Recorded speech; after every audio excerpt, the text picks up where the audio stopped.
लेकिन जो यहाँ बोलने वाला है वो श्रोताओं की तालियों का मोहताज नहीं होता. And I believe this session will also be very helpful for all of us.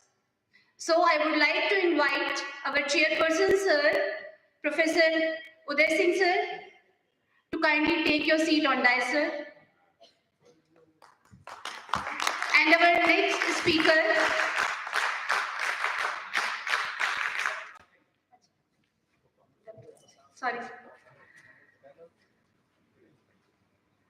Dr. Syed Tehseen Raza sir,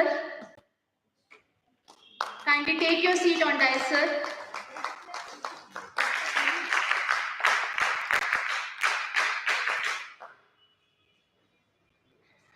First and foremost, I am honored to introduce our esteemed guest as well as our chairperson of this session, Professor Uday Pratap Singh sir, Principal, Lajpat Rai College, Chaudhry Charan Singh University. Before Lajpat Rai College, he has been professor in affiliated college of Dr. B.R. Ambedkar University. He has been a gold medalist, done his MPhil PhD in internal security. He is subject expert in MPPSC and UPSC, and also member in several academic bodies and CCSU committees, carrying out 3 major research projects on all the 3 dimensions of India's internal security.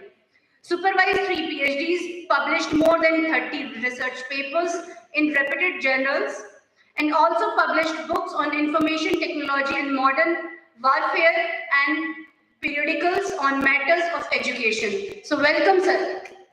तालियों से स्वागत करें sir का.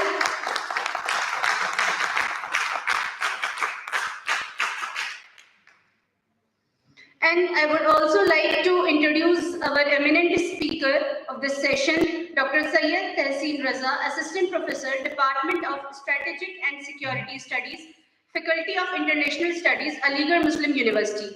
Before joining Aligarh Muslim University, he worked as Assistant Professor in Department of Political Science, Miranda House, Delhi University. Completed PhD from Department of Political Science, AMU, and also completed prestigious peace research program from the University of Oslo, Norway with high grades. Successfully attended Minority Rights School organized by the National University of Public Services, Budapest, Hungary in collaboration with Middlesex University, London, UK. Also attended International Winner School on Federalism and Governance organized by EURAC Research, Bolzano, Italy, and University of Innsbruck. So welcome, sir. Now it's time to felicitate our guests and our chairperson. So I would like to invite Pushpen sir and Dr. Saroj sir. Pushpen sir, Saroj sir अगर नहीं है तो Dr. Haren sir.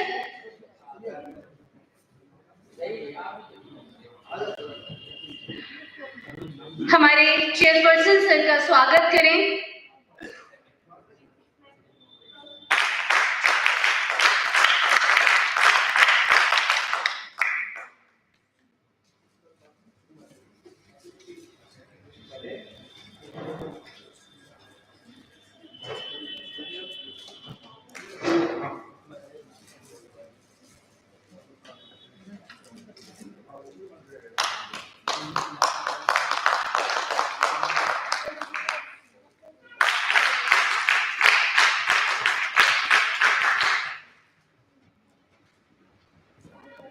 मैं doctor Ashutosh sir को invite करना चाहूंगी.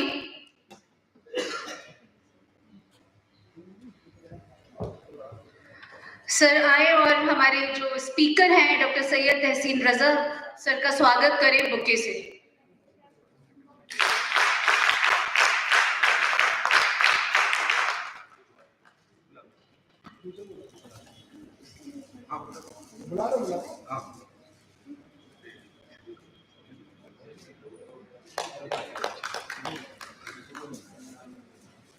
Thank you, sir. We have 2 more speakers जो online presentation देंगे. डॉक्टर विश्वजीत चौधरी जो सर असम से हैं, असिस्टेंट प्रोफेसर, और चिरंतन कुमार पाटलिपुत्र यूनिवर्सिटी पटना से हैं। ऑनलाइन सेशन होगा सर के बाद। तो अब मैं चेयरपर्सन सर से रिक्वेस्ट करूंगी कि आगे का प्रोग्राम सर कंडक्ट करें। सर।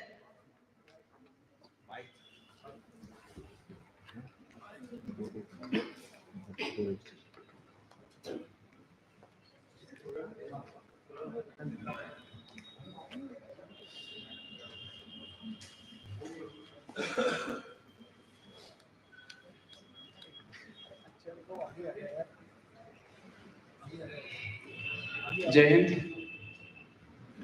वेलकम। मेरे पीछे बैठे हुए भगवान, all steamed professors,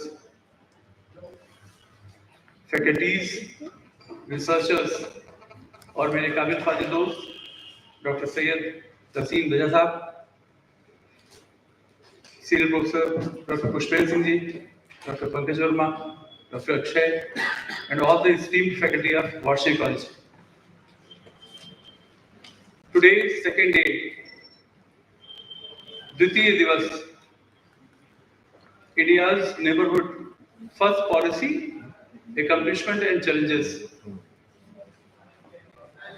I am a man of very open mind and clearly believes what is required to be said, I speak instantly. एक शिक्षक को जब कक्षाएं खाली हो तो कभी अच्छा नहीं लगता, but we are the person agreement with disagreements. So today we are in the second day, definitely a conference. First day there would have been a much crowd, but today we have got in our hand the prime task of technical session, and theme is India-China, India-Pakistan, India-Bangladesh, India-Nepal. So virtually the first day, the deliberation which was conducted in ICWA sponsored seminar by Department of Defense Studies, so Dr. Amar Singh, he has crafted, he has designed, he was the architect with goal of the department to have a deliberations on very vital issues of 21st century. And India's neighborhood first policy, before we come and invite the eminent speaker of the day, I think there should be a rethink. So it is my sincere advice, whoever comes for speaking, he should be with key points and definitely pertinent key suggestions he can underline and give it so that it can be taken for useful for the policy issues. So recommendations can be sent to foreign ministries. May I request the first presenter, Ronak Shahi, research scholar, Aligarh Muslim University, to present her paper. You are welcome. The topic is constructing the contours of India's foreign policy towards China and West Asia, a rationalist approach. The topic is so enlightened. Please be shy.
Honorable Chair, respected dignitaries, fellow presenters, ladies and gentlemen, good morning.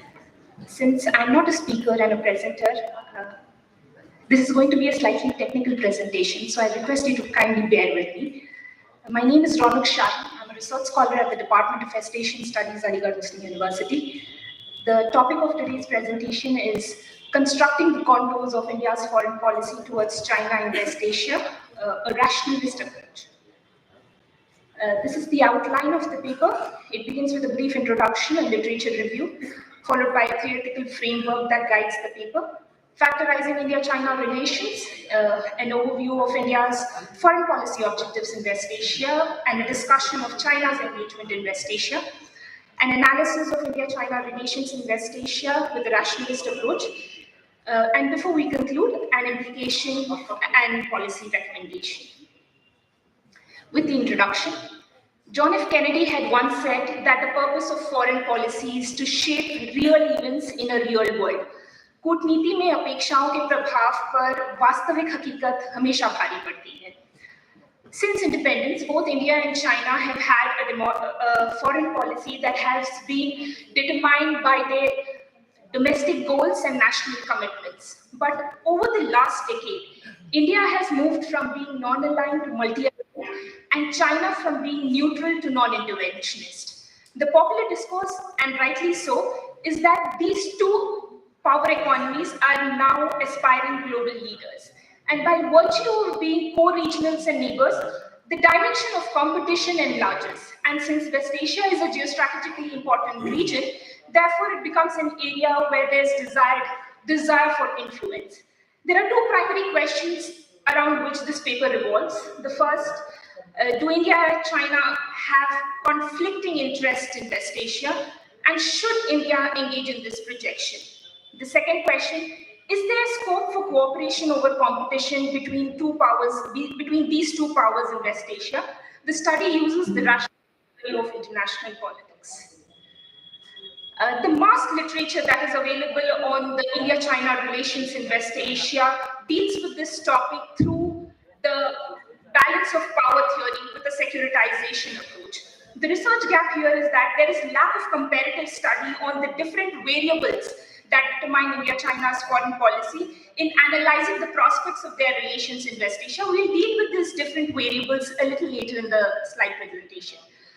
The rationalist theory of international politics has been proposed by Charles Glaser, and the fundamental idea of this theory is that the international anarchic order does not necessarily lead to competition, and that there are certain circumstances and situations where cooperation can be the state's best option. The theory focuses on three primary variables to study or define the strategy of a state.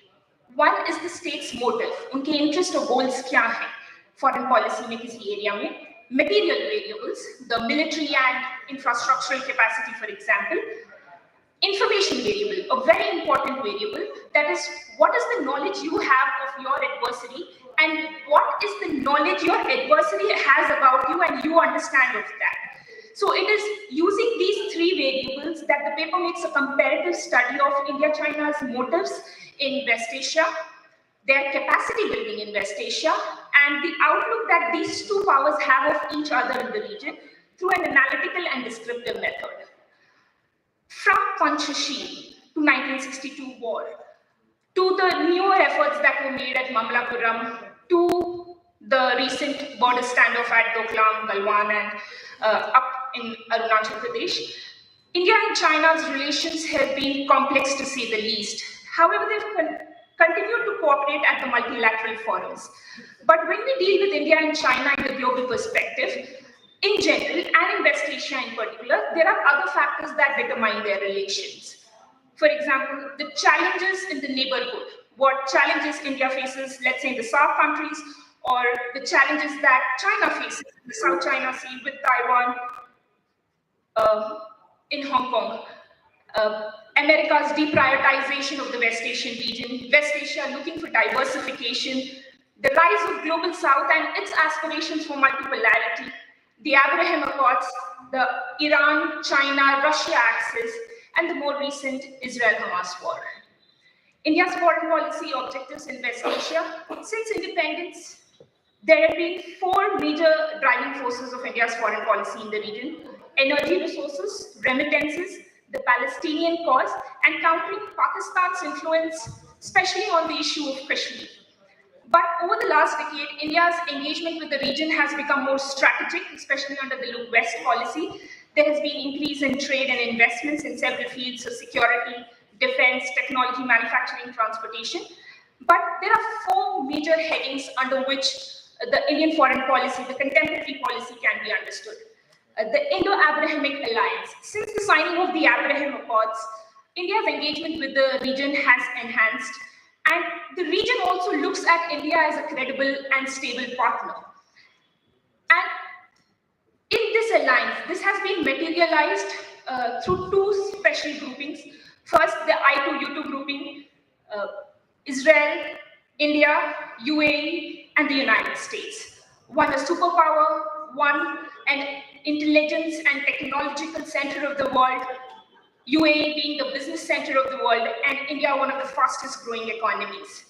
And the other grouping that is more recent, the India, Middle East, Europe Economic Corridor, which is at a nascent state, but if it materializes, then it is going to establish greater interconnectivity and enhanced cooperation in terms of economy between India, Middle East, and Europe. In this Indo-Abrahamic alliance,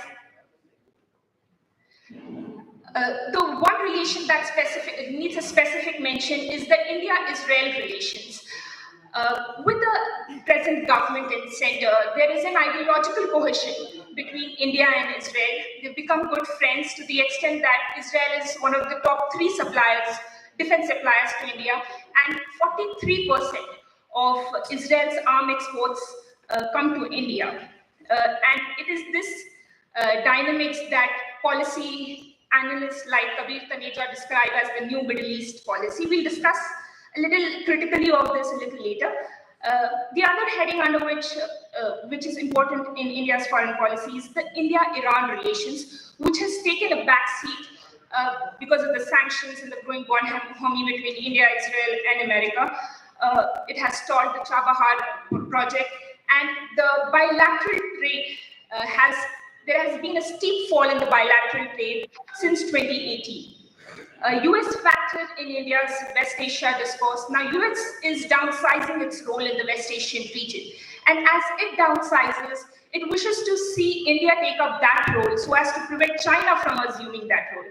So this becomes a challenge to India's independent policy in the region. One very important aspect of India's foreign policy in West Asia is its soft power diplomacy. The inauguration of the new temple in UAE, the first temple in UAE, the kind of aid that India sent to Turkey and Syria after the earthquake, or Minister Irani's visit, the first non-Muslim delegation to visit Medina. These are examples of how culture and soft power diplomacy has played a key role in India's engagement with West Asia. Having dealt with India's foreign policy in West Asia and its interests, let's move to discussing China's engagement in West Asia.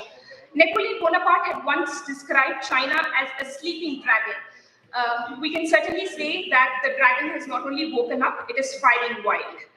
And there are three primary reasons for this. Its economic interest in the region, its assertion as a world power, and third, since US is making its presence very strongly felt in the Indo-Pacific as a strategy of counterbalancing.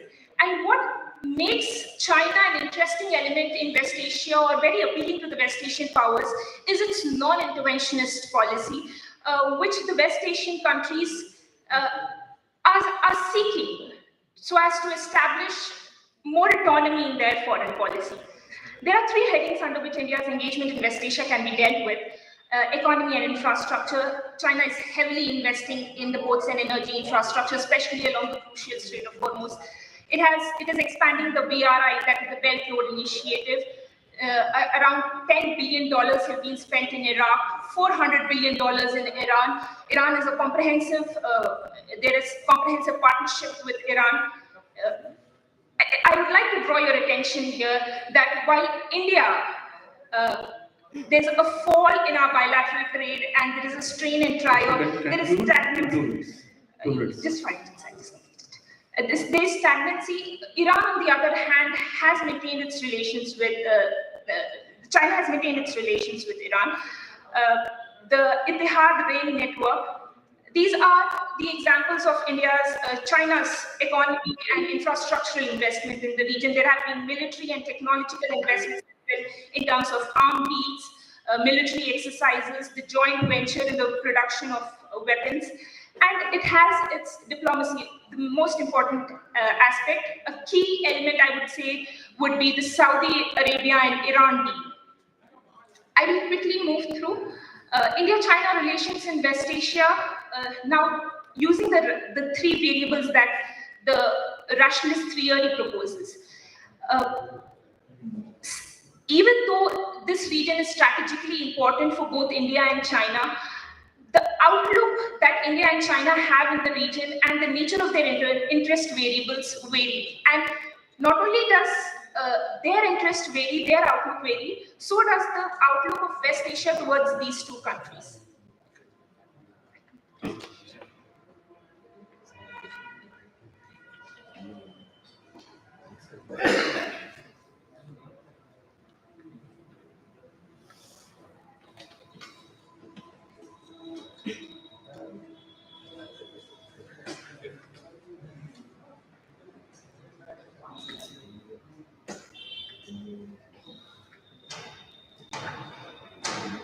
With effect from error and analysis, we go for online presentation. Please sum up within 2 minutes.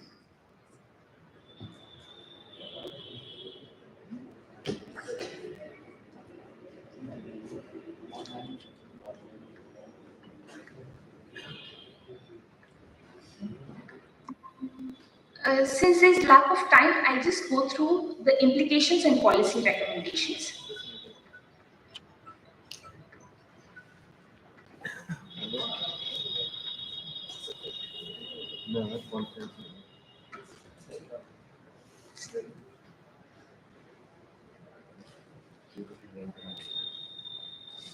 India seeks multipolarity. One of the main objectives of India's foreign policy has been multipolarity, and the great power influence theory says that the weaker is the hegemon, the greater is the possibility for newer powers to rise. United States is India's partner in interest and not in values.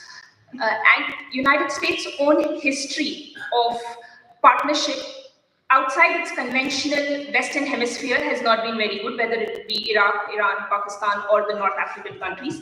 Henry Kissinger had himself said that to be America's enemy is dangerous, to be its friend is fatal. And United States will never confront China directly. So in engaging with the United States in any kind of efforts to provoke China will only prove counterproductive for India. So the new proposition that is coming up, that non-alignment is a policy of the past, I think is misplaced. Non-alignment, my first submission would be that non-alignment will remain crucial for India's foreign policy. India's foreign policy needs to be more assertive. Dr. Jaishankar in his book, The India Way, said that India needs to come out of its Panipat policy attitude, and we displaced that during the Russia-Ukraine war. But there needs to be strategic deception in that assertion also. China spent heavily in its in the sovereign bonds in the United States, and at the same time continue to establish military. Can I just cut this one?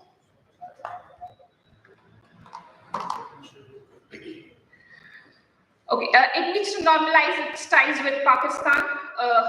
SARC and revitalize the SARC groupings and its relations with Iran. and needs to reorient its neighborhood policy. India and China also need to explore areas of cooperation because West Asia is a huge market and there is scope for both. I would conclude my submission by saying that India as a rising power and a fast-growing economy with a huge stable market is geopolitically in a sweet spot. It should capitalize on its own potentials and foster its engagement and relations globally based on its own national agendas and its commitment to collective growth. As an emerging power, to encourage the projection of being a challenge to yet another rising power is not in the interest of India's ambitions of being a world power. India and China have more to gain in collaboration than competition. And with that, I will sum it up. Thank you very much. Ms. Ronak, in fact, the paper quality was extremely well. Thank you so much. The new paradigms she has given, and the topic was also a very different and a very energetical in nature. Thrust areas, energy, strategic issues, contemporary issues, stability, bilateral relations, and interconnectivity. So virtually it was an admixture of foreign policy of India and China. And in fact, the variables, what you have used, soft power projection, culture, and soft power diplomacy. And in fact, what you said rightly, sleeping dragon has awoken. And it's, providing a new picture in world politics. Implications of policy, multipolarity, definitely we can't overlook the factors, but definitely the paper which needed more time. Anyone has got any question? Audience, आप कुछ पूछना चाहेंगे? So I think it was self-explanatory. It connected all the paradigms of the topics, and the topic still needed, I think, 15 minutes more to elaborate on each subtopics, because she has, I think, digested many more vision and mission of both the nations. So, nation in making from 1949 till date of China, after Mao Zedong, and again with Jawaharlal Nehru to Shriman Modi. It was a hectic issue. So again we go on for a new session. The speaker is, I think you can start the online. We have our speaker,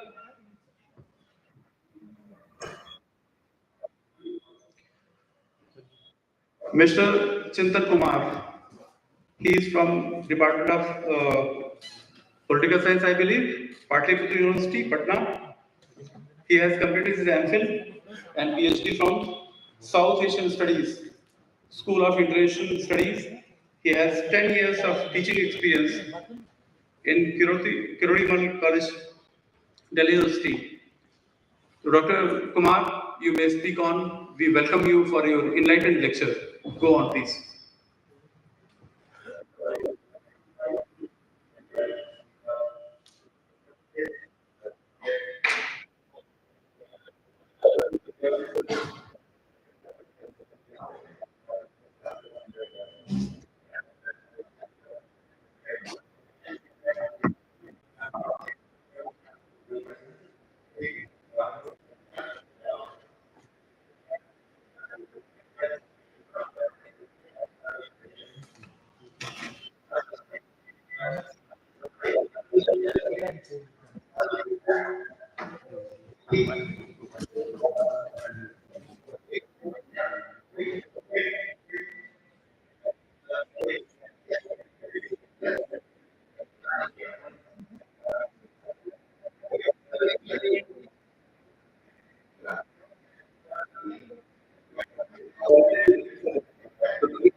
हाँ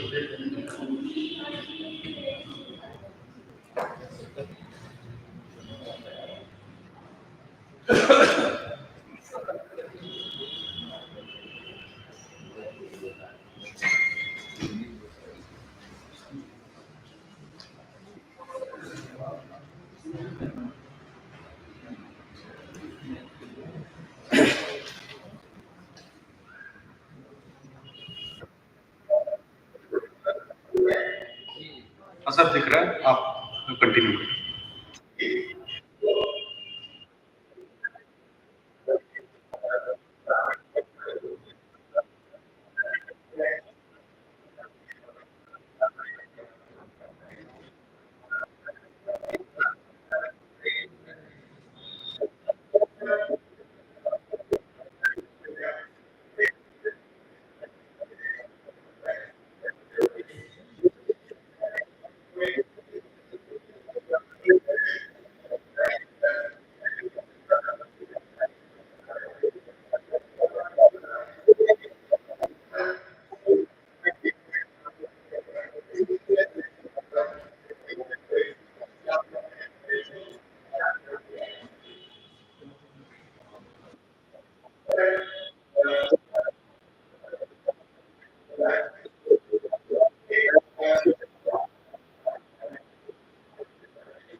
May I request you to sum up within 2 minutes?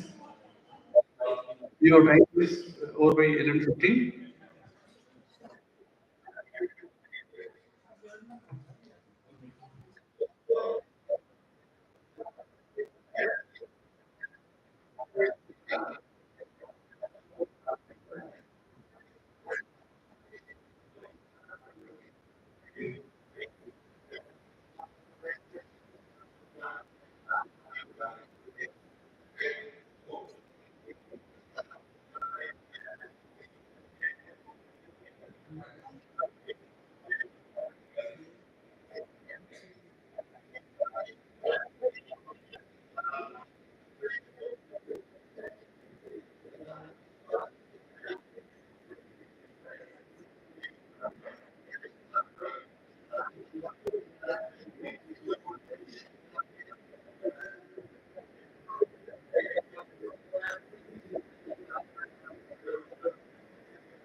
Dr.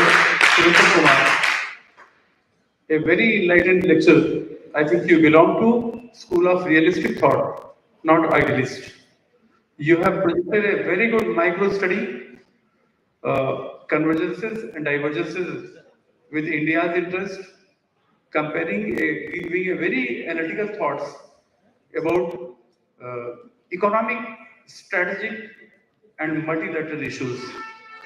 So I say your research paper, it carried a vivid meaning and a clear perception of India's future foreign policies towards Bangladesh. What I could draw deliberations, we have to redesign our foreign policy towards Bangladesh in the rest of 21st century. Because we can't afford to have ostrich approach. The realistic development which is happening in Bangladesh, vanishing boundaries with diminishing frontiers, things are changing in many more ways. So we have to keep concerned. National interest is top. Geopolitical reality is a reality of the day, but geopolitics moves to geostrategic issues. Again, it goes on to geoeconomics. So geoeconomics has dominated the relation of India and Bangladesh. Again, China is a factor. We can't avoid it. So we have to work hard. We have to redesign. We have to create a new architecture of India, Bangladesh foreign policy. I think PM is doing well. India is moving in the right motions. We have got more convergences, but definitely we have to keep an eye. And congratulations, Dr. Chirantan, you did your job well. The research paper, if it would have been in Hindi, I think उसकी value और बढ़ जाती. मेरे प्यारे बच्चे और कुछ सीख सकते. But I think we need to go level up. You have done the task. Commendable. Thank you very much. If anyone has any question to him, he can ask. Dr. Chirantan is available. Anyone wanted to ask any question? बच्चों कुछ पूछना है? Thank you very much. May I invite Dr. Vishwajit Chaudhary ji, Assistant Professor at the Department of Political Science, Hadia Girls College. What? Achha, okay. Then his Masters, MPhil, PhD from JNU. He is also associated as Research Fellow at the Center of Asian Politics and Policy. Welcome, Dr. Vishwajit. Please go on. and give your deliberations. Welcome.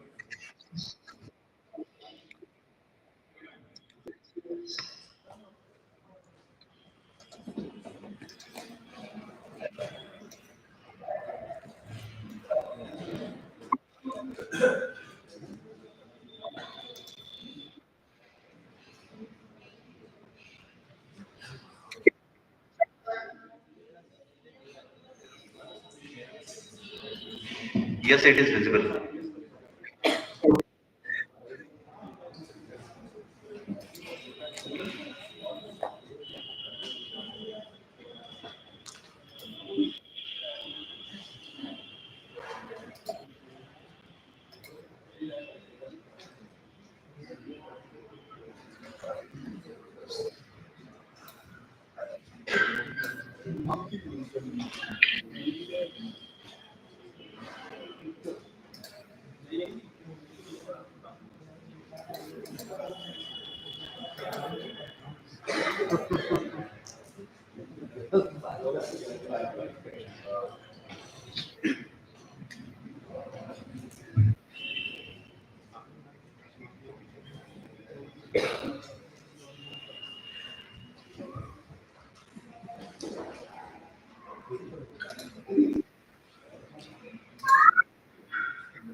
Can you please share the slide, Dr. Vishwajit ji? Can you please show your slides along with the lecture? Slides, you PPT.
Can you please conclude within 2 minutes?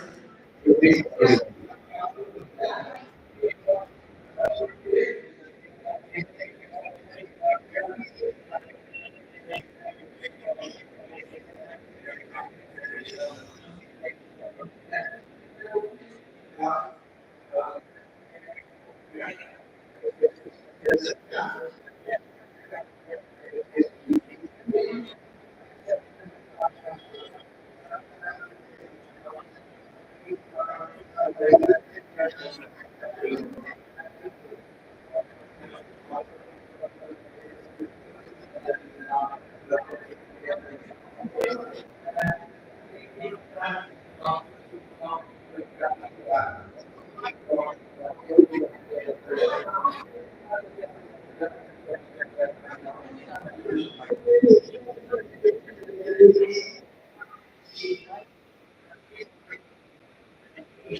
Thank you very much, Dr. Bashir. I think you have covered India's Act East policy and Northeast India issues and all the issues and challenges you dealt in macro and micro both manners. But I think अगर आप DS college आए होते, we would have interacted with you and we would have taken some more from you, right? Your battery is also running low and time is also very short, but you have given a very clear perception. May I ask you one question? How many years should from look east to act east time? Why the India has taken so much time?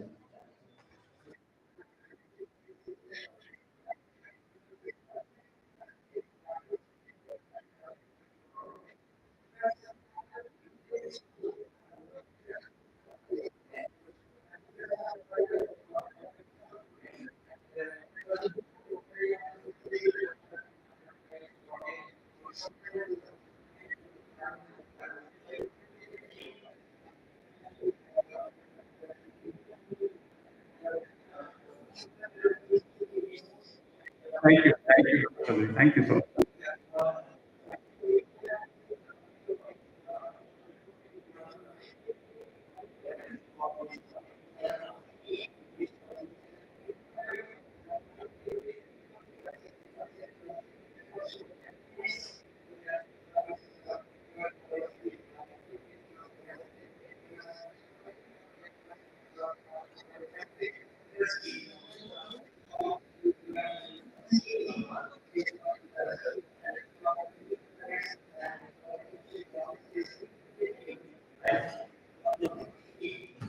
Thank you. Thanks a lot. Thanks a lot. Thanks a lot. Right. Any question from audience side? Anyone want to ask him? Thank you, Dr. Vishnu. So nice of you. Good presentation. Thank you very much.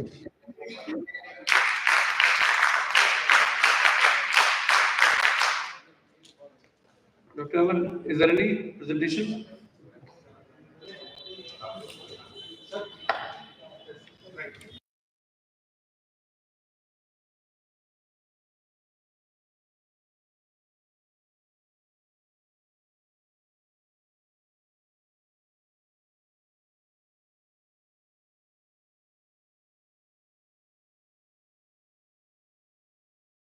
What they spoke? Welcome, Dr. Tesi.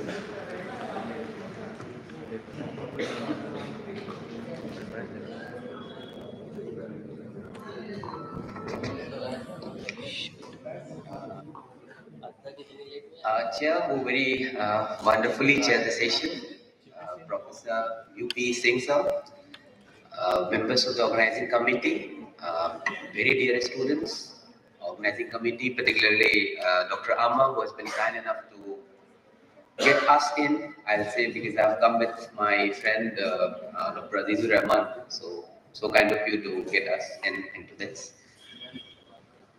Very quickly, as I'm aware of the paucity of time too, and as has been a suggestion by dear chair that very quickly we should summarize the thing and we should come up with the suggestions which could be taken by the government of the day as a take away from these deliberations which are being carried out in this seminar. I won't say much on the paper which has been presented because that has been done by our dear chair, Professor Singh sir. I'll just very quickly flag in 2-3 important points pertaining to the broader theme of India's neighborhood first policy. And as you can see, some students are also sitting here. So let's first try to understand the philosophy and the idea behind this concept of India's neighborhood first policy. The first question which will come to our mind maybe is, why not India first? And why India's neighborhood first? Because currently all over the world, the major trend which is going on is the trend of extreme nationalism everywhere. All the countries of the world is imbued in the idea of selfish national interest. And in such an ambience, if you are coming up with this idea of neighborhood first, then that need to be understood. And why is it that we are trying to pursue this policy of neighborhood first, when on the other hand, the other countries of the world are going in for their country first? So this gives us the idea of how and why we visualize of world politics. And this goes back to the ethics of India, to the cultural ethos of India, that the prosperity, the well-being, the development which we conceive of is not just individual selfish national interest. Rather, the development and the well-being we think of is the development and well-being of all. And that is why the basic philosophy behind this concept of India's neighborhood first policy is Samriddhi, is Sanskriti, and the well-being of all the regions which is involved in this area. Another very critical issue which comes as an offshoot of this is, yes, it's okay that on our own part, we view the well-being of all as the primary concern. But then how is it being taken by the others? The other countries, are they also viewing us in the manner in which we want to propagate our ideas? So we are believing, we are actually practicing the idea of India's neighborhood first policy. So how the other countries are taking it that? Is it that the other countries are taking this in terms of a big brother syndrome? So that also needs to be accounted for. And that is why the things which we want to emphasize upon is those things which should not be based on a securitized understanding of the thing. The another trend of the world is now to understand all issues and all things in terms of a very securitized understanding. So it's important for us to not just give this idea, but to practically actualize to the understanding of things in terms of desecuritization. And so, what could be the beginning of that, as has been suggested by our chair to come up with as a suggestion? So, the basic things which we can come up with is those things which are security optimizers. So, in international politics, we know of things in terms of zero-sum game. My gain, my country's gain is your country's loss. Your country's gain is my country's loss. And on the basis of this, realistic principle of international policy is based. So that might give a cue for the other countries to think of this positive policy of India in different terms. So what we need to do is, we need to give more emphasis to those things which are security optimizers, which are in the domain of non-zero-sum issues. So non-zero-sum issues are what? For example, the climate issues, the issue of education, the well-being of the different parts, the connectivity, the development of different mechanisms for the well-being of all. So these are the non-zero-sum issues. If we emphasize upon that, then there might be idea of the other country to think of India in terms of big brother, that will not exist. And very quickly, the third very important things. So what could be done? So in order to do this, there needs to be more institutionalization of the thing. So rather than thinking of this whole South Asian region in terms of competing polities meaning by the different countries are vying for more power and trying to be in touch with, for example, the external powers. We have seen the intention of United States of America earlier and China nowadays. So in order to do away with this and lessen this threat of the different countries of South Asia going in a different direction, what we need to do is we need to emphasize the idea of, rather than conceiving of this area in terms of competing security identity, we should try to build an image of a unified security maximizer, and all the countries not competing for security, but all the countries coming together in order for the pursuit of peace. So these are the just very quick three texts which I wanted to flag in very quickly. So I'll be stopping it here with a lot of thanks to the organizer and of course to the chair. So thank you. Thank you, Dr.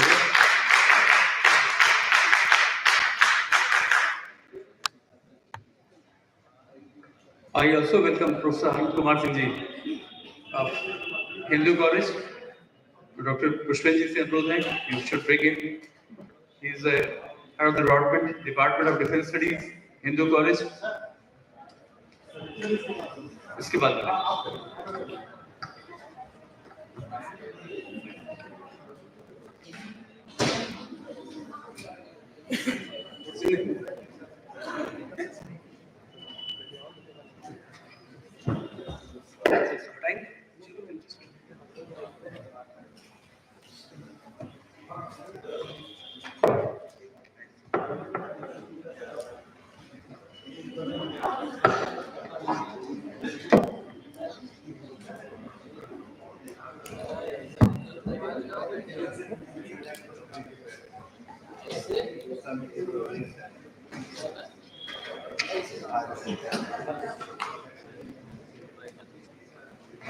May I say good noon then. Honorable Dash, all the faculties, renowned professors, Professor Avnish ji of Geography Department, Professor Anand ji, my buddy, and all honorable faculties. Honorable management is not here in absentia, head of the institution, Professor Mukesh Bhardwaj ji, in absentia, Dr. Haran Singh ji, department head, and the most important hero, Dr. Amar, Dr. Pankaj, Dr. Pushpenji Singh ji, custodian, Dr. Pankaj Verma, who made the event so glamorous. Particularly this technical session, it started with Ms. Ronak. She gave crux of constructing the contours of India's foreign policy towards China, well justified, followed by Mr. Sanjay. He talked about the Bharat-Bangladesh Sambandh, core issues between both the nations of bilateral relations. And one core fact he highlighted, the growing trade between Bangladesh and China. So what my friend Dr. Raza was taking, zero-sum and non-zero-sum game, where we need to work hard more. Because there's a vast difference of US 31 billion and our trade slightly less than that. And again, there's a border issues, BRI, and the corridor area.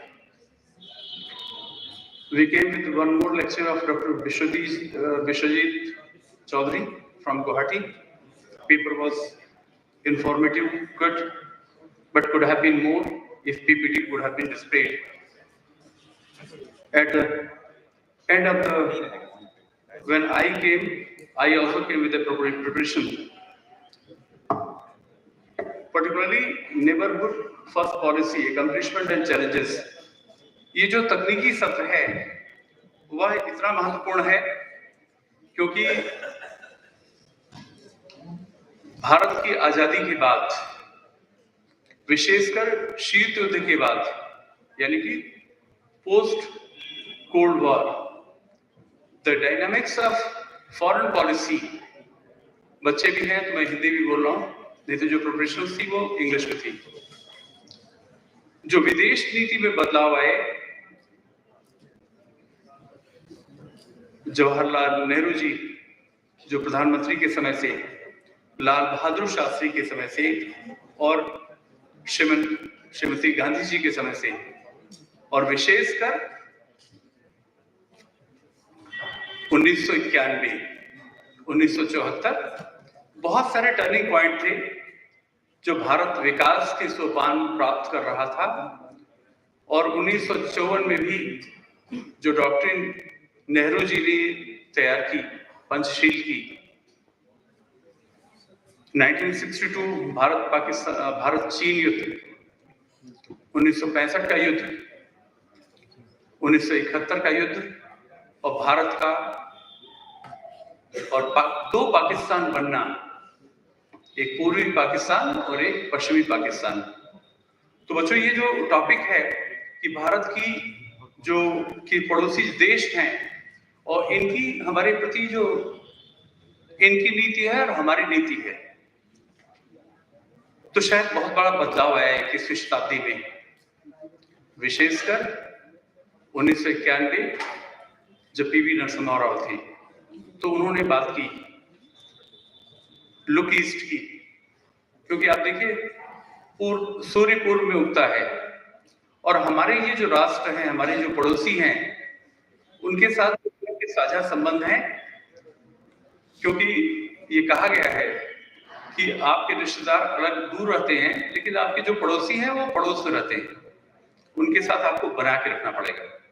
तो भारत एक ऐसा देश है जिसकी विदेश नीति गुटनिरपेक्षता, पंचशील, शांतिपूर्ण सह अस्तित्व, वसुधैव कुटुंबकम की भावना। लेकिन बहुत बड़े बदलाव हो रहे हैं विशेषकर पूर्व में, क्योंकि पश्चिम का तो माइंडसेट टू नेशन डॉक्ट्रिन पर है और वो पाकिस्तान के साथ we are in consistent war with Pakistan. Every day there is skirmishes, every day there is some architecture of new design against India by Pakistan.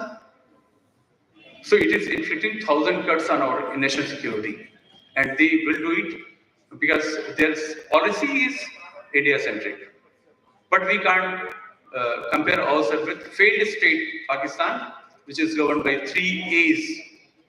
1A is cut, they are again with 2A.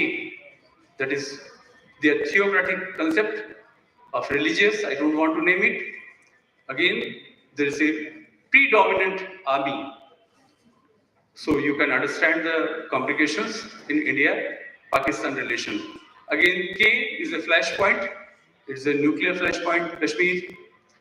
Much of the change in 21st century is seen when Article 370 has gone off and Kashmir बदल रहा है। लेकिन कश्मीर बदल रहा है, उसके साथ जो असम में हो रहा है वह शायद अधिक खतरनाक है, क्योंकि वहां की डेमोग्राफी बदल रही है। जो भारत और बांग्लादेश का बॉर्डर है, प्रोफेसर आनंद बैठे हैं, he is expert of north east security, particularly his work is very nice on the Assam. Even when I was doing MRP, I used to have consultation with them. Out of 27 district, 14 district की 14 to 17 district की demography बदल गई। That means जो ethnic factor है, जो निर्जातीयता है, जो वहां की आबादी बदल रही है, तो ऐसा नहीं है कि वो आबादी में कौन लोग हैं, क्या वो भारत के अंदर से आ रहे हैं? नहीं, तो वो घुसपैठिए हैं। I don't want to name them on the religion, but definitely they are changing the demography. They are able to acquire the ration card, they are able to acquire everything, and they wanted to create a different state within one state. So they are consistently work with their agenda. A concept is known as Darul Harab and Darul Islam. They are with that agenda. So our policy, time and again, speakers they talk, we are a soft power, we are a soft power. ये soft power है क्या? क्या कोई गाल पर चाटी मारता जाए और आप बर्दाश्त करते जाइए? वही रजा साहब भी समझा रहे थे कि zero sum and non zero sum game. तो if you fight with anyone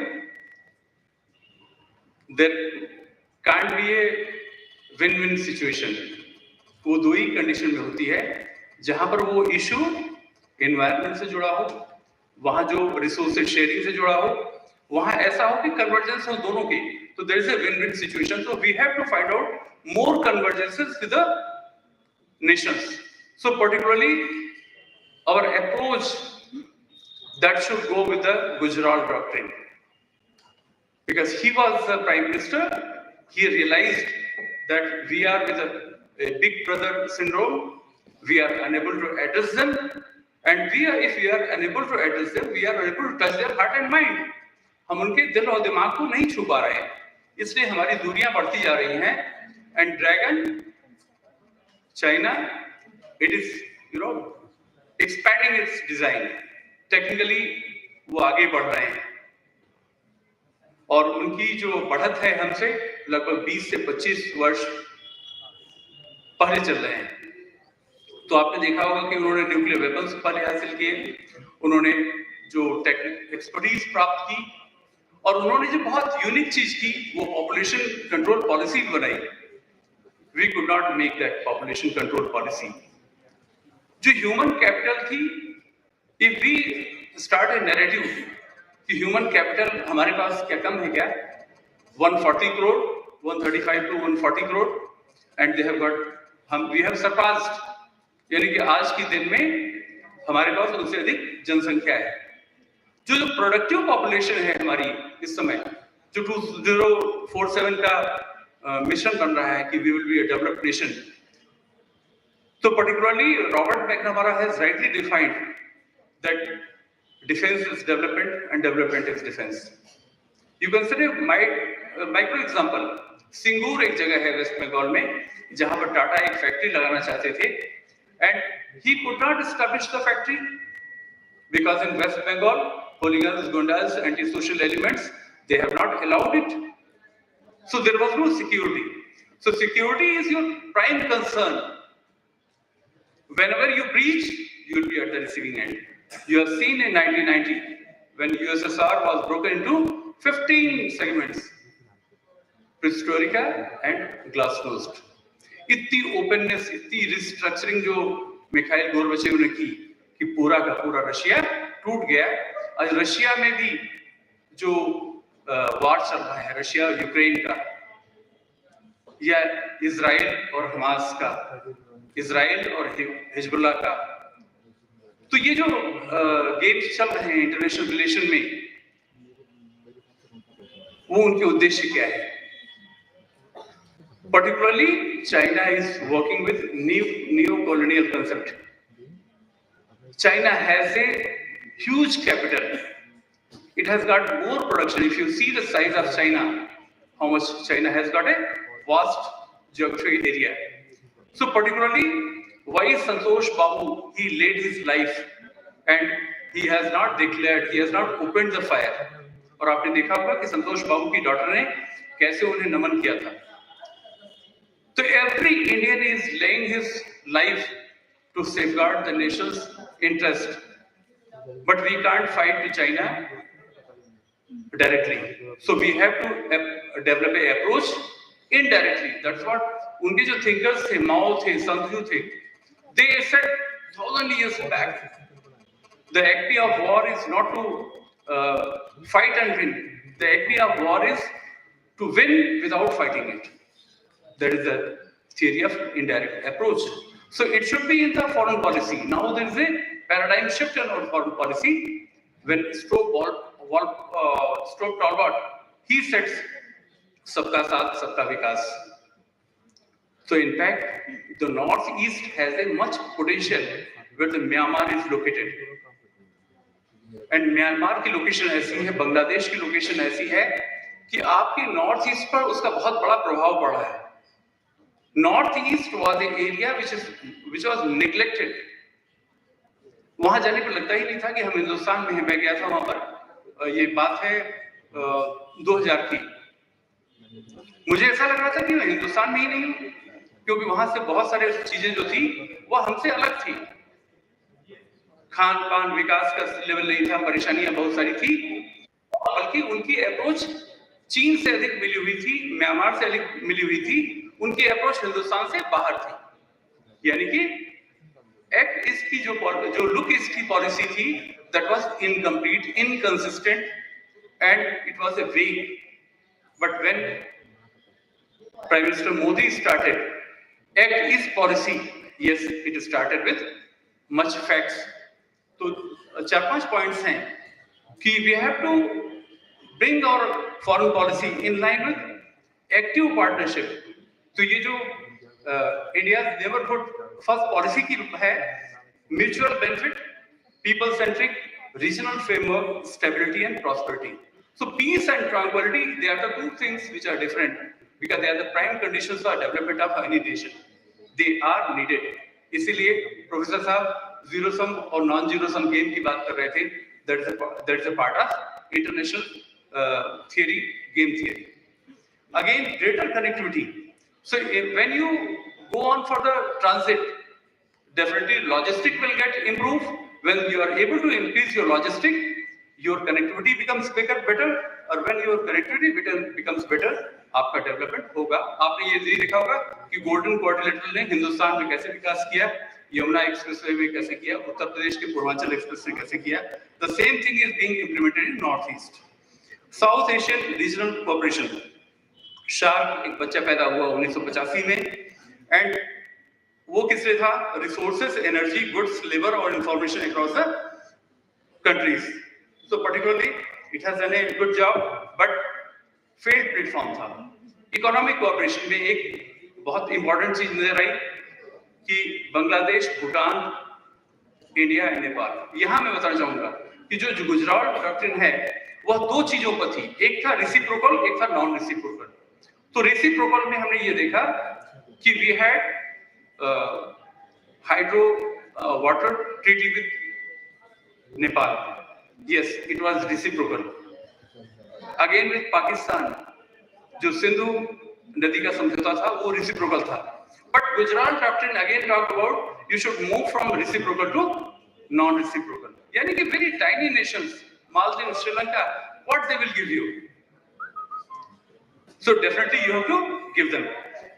One area which is very important, particularly in BVIN, that is MV, motor vehicle, water power, hydro, integrated connections, and a new paradigm, that's disaster management. Specific zone में जो areas हैं, जो countries हैं, they have got problems, and there is a solution with India, particularly response, resources, and weather and communication. Particularly we are now in a good condition of space power. जो हमारी जो space craft, जो हमारी development space में है, technology में है, it's growing multifold. Again, we have to go for military and defense cooperation, that is deepening security. Now, if you would have seen before your Cold War, हम हमेशा खरीदते थे military hardware किससे? Russia से या दूसरे नेशन से. Now, under the program of Make in India, we are able to produce weapons, we are able to produce military hardware, software, and we are now in condition of export. So there can be a military cooperation with the small nations because they also need some kind of security. They need it. Maldives, you must have seen terrorism and tourism. So Maldives is a very small nation, but developed a good potential. How they have developed it? There was one person, I think he has entered in a project of 20 high project, and company was dealing with project tourism, sports, culture and fisheries. तो ये जो project था उनका, उनमें उन्होंने लगभग बहुत बड़ा एक्सपेंडिचर था. इसको ADDU प्रोजेक्ट बोलते हैं, अद्दू प्रोजेक्ट.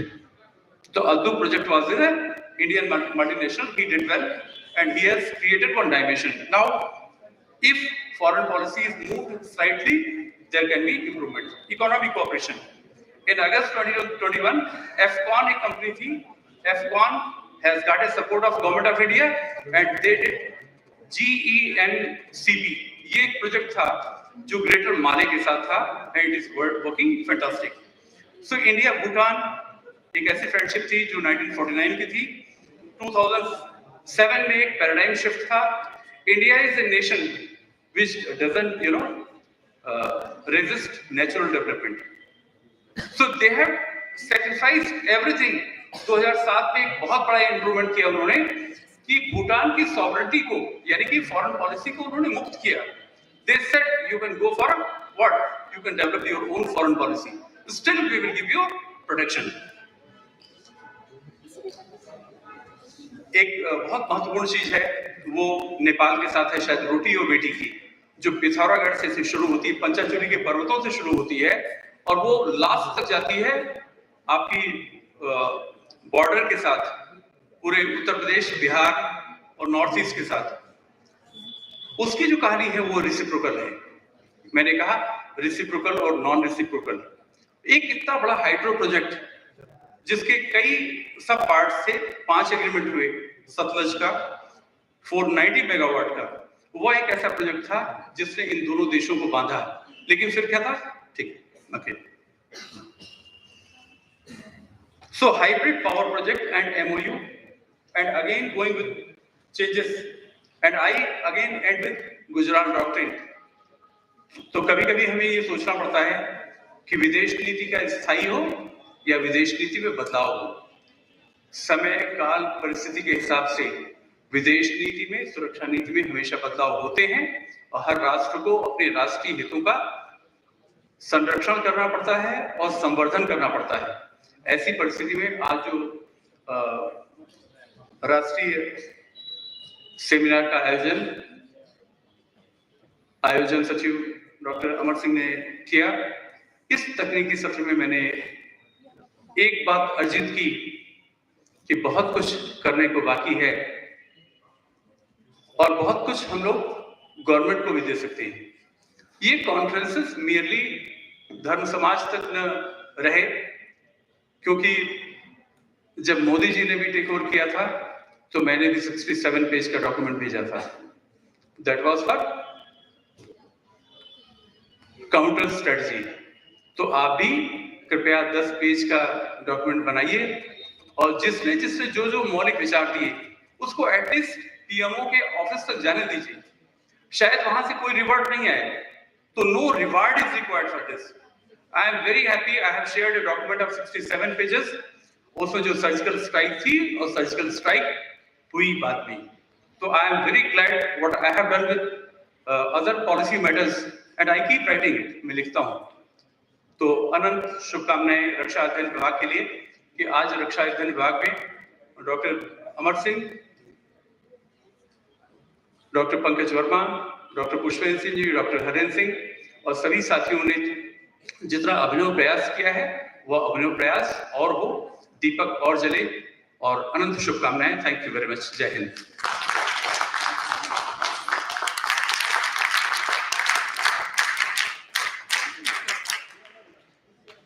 Thank you sir. चलना हो अगर साथ तो अपना हाथ बढ़ा दीजिए, दिलों में प्यार भर के मुस्कुरा दीजिए, मोहब्बत ही जिंदगी का फलसफा बन जाए, गुलशन बन के दुनिया को महका सा दीजिए.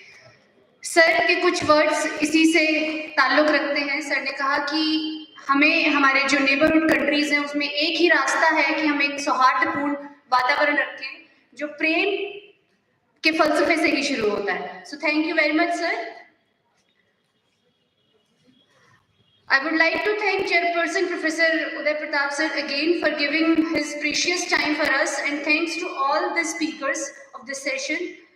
Even though we have less audience, but enthusiasm of our speakers was very high and appreciable. So thank you very much, and special thanks to Dr. Sayyid Tehseen Raza sir and Ronak Shahi. Thank you very much. And here I would like to invite Pankaj sir to give memento to Ronak Shahi as a token of love for her significant presentation. Ronak Shahid, sir.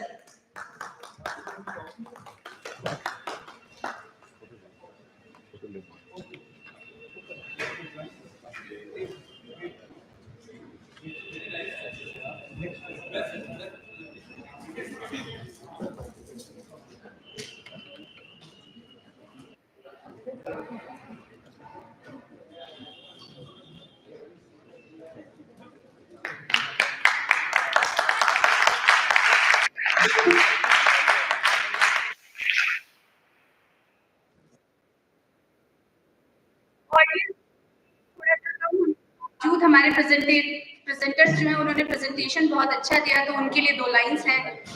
उड़ान तो वो है जो पंख की मोहताज नहीं होती, उड़ान तो वो है जो पंख की मोहताज नहीं होती, मंच श्रोता शोहरत की तलबगार नहीं होती, तैरना तक सिखा देती है जिंदगी, डूबते सिर्फ वो है जहां कोई राह नहीं होती। So thank you very much.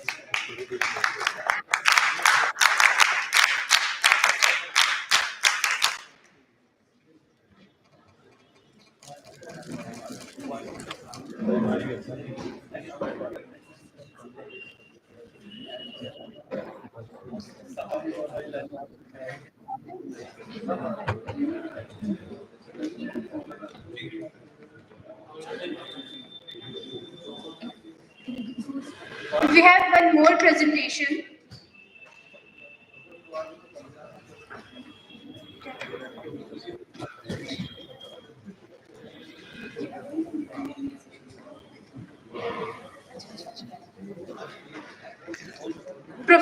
Professor Sujit Datta, University of Chittagong, Bangladesh.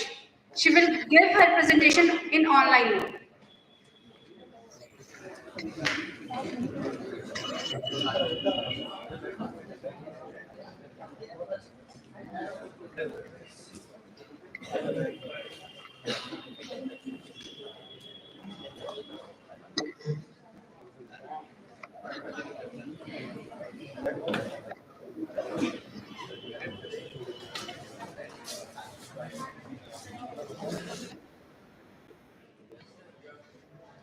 Yes, sir, you can start your presentation.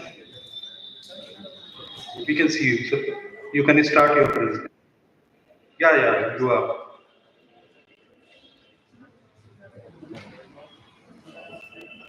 Sir, you can start your presentation.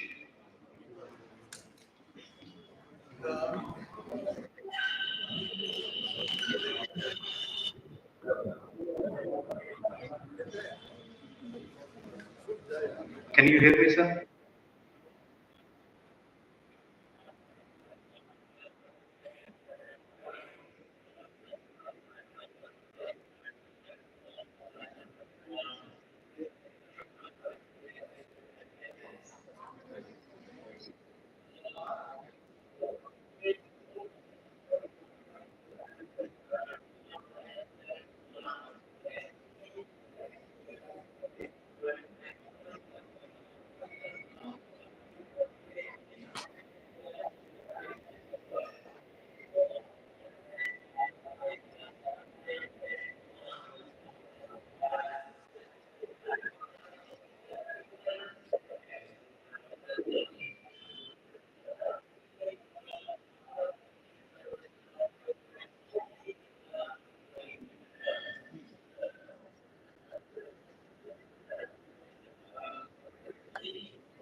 Professor Dutta, You can finish it. Can you please finish in 5 minutes?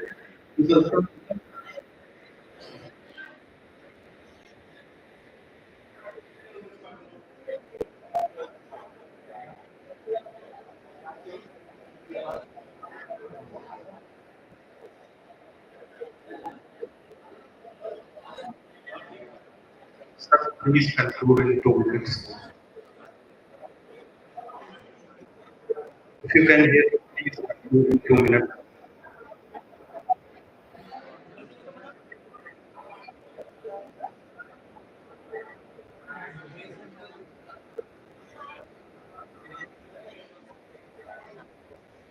Sorry, if you can hear, please conclude in 2 minutes. Sorry, if you can hear me, please conclude in 2 minutes.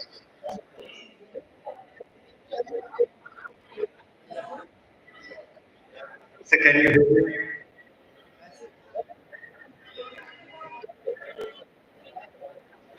So please conclude.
Honorable Speaker is in full swing and he is speaking. We are running with shortage of time. So in 2 minutes, his background reminds me about Muhammad al-Idrisi. He was an Arab cartographer who created a world map which was used by Columbus and Vasco da Gama. The map was, north was down and south was up. So Professor Sujit Kumar Datta from Bangladesh, he has justified with the topics. He has given a clear perception Bangladesh as a factor between China and India. So every nation is a pivot in international relations. He has justified with the topic. With this, I conclude a very happy session, a very good session, a very enlightened session. Thank you very much, Jai Hind. I also extend my warm greetings to Dr. Vijay. Thank you so much.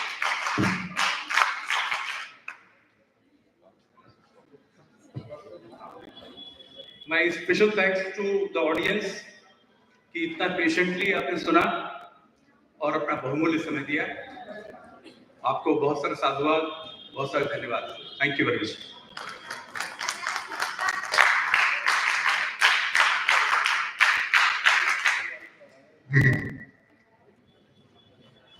Thank you, sir.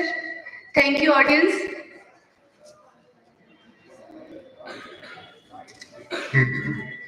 Now we move to our next technical session, which is the fourth one and the last one.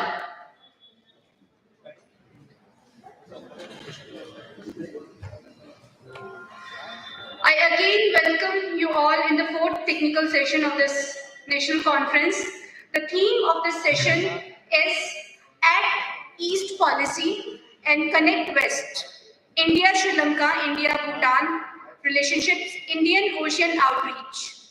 This session will be chaired by our esteemed guest, Professor Anand Kumar Singh, sir.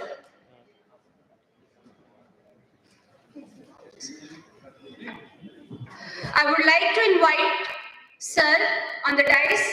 Kindly take your seat, sir.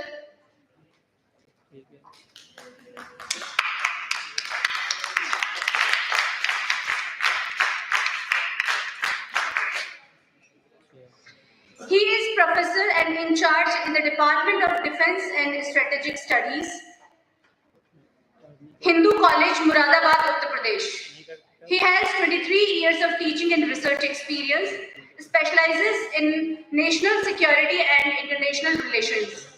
He is member of National Congress for Defence Studies, Allahabad, National Book Trust, New Delhi, Institute of Defence Studies and Analysis. He has published number of papers in reputed journals, number of chapters, authored books and edited books. He has received number of awards and fellowships, Award of Excellence in Academics and Shikshak Samman. So thank you, sir. I would also like to invite our eminent speakers of this session, Dr. Azizur Rahman Sahab, Assistant Professor, West Asian Studies Department, Aligarh Muslim University, done his Masters, MPhil and PhD from Jawaharlal Nehru University, New Delhi. Another speaker, next speaker, Dr. Akshay Kumar, sir, Assistant Professor. Welcome, sir.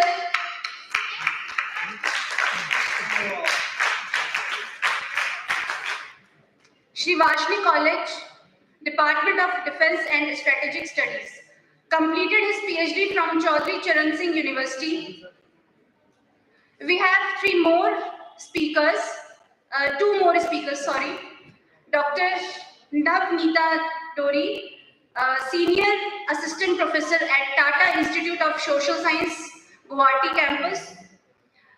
She will give her presentation in online mode. Next speaker, Professor Harsh Kumar Sinha. Sir, no? Okay, sorry. So we have only one speaker she will give online. Now it's time to felicitate our chairperson and our speakers. So I would like to invite Avnish sir and Izhar Ahmed sir from Geography Department to welcome our chairperson, Professor Anand Kumar Singh sir.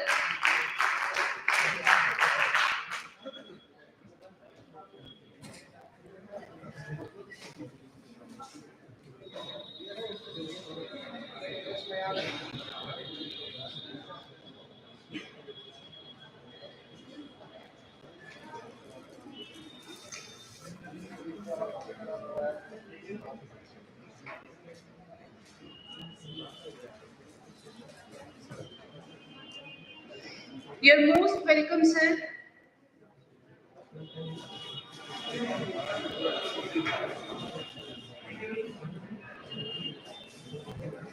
I would like to invite Dr. Kamlesh sir and Rajmani sir from Hindi department to welcome our speaker,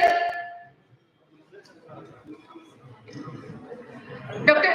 Azizur Rahman Sahab. Ranjit sir.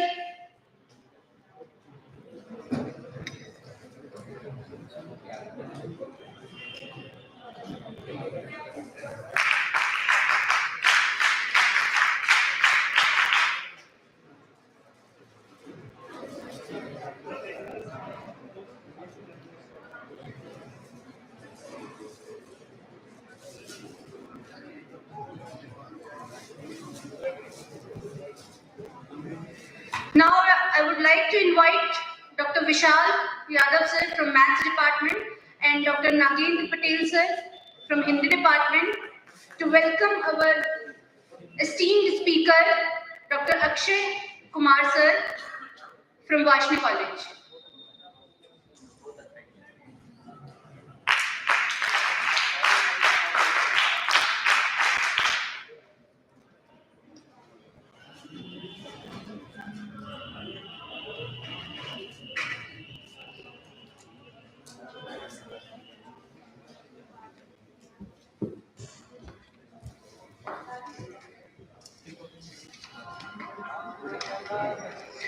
Now I would like to request Professor Anand Kumar sir to kindly chair this session.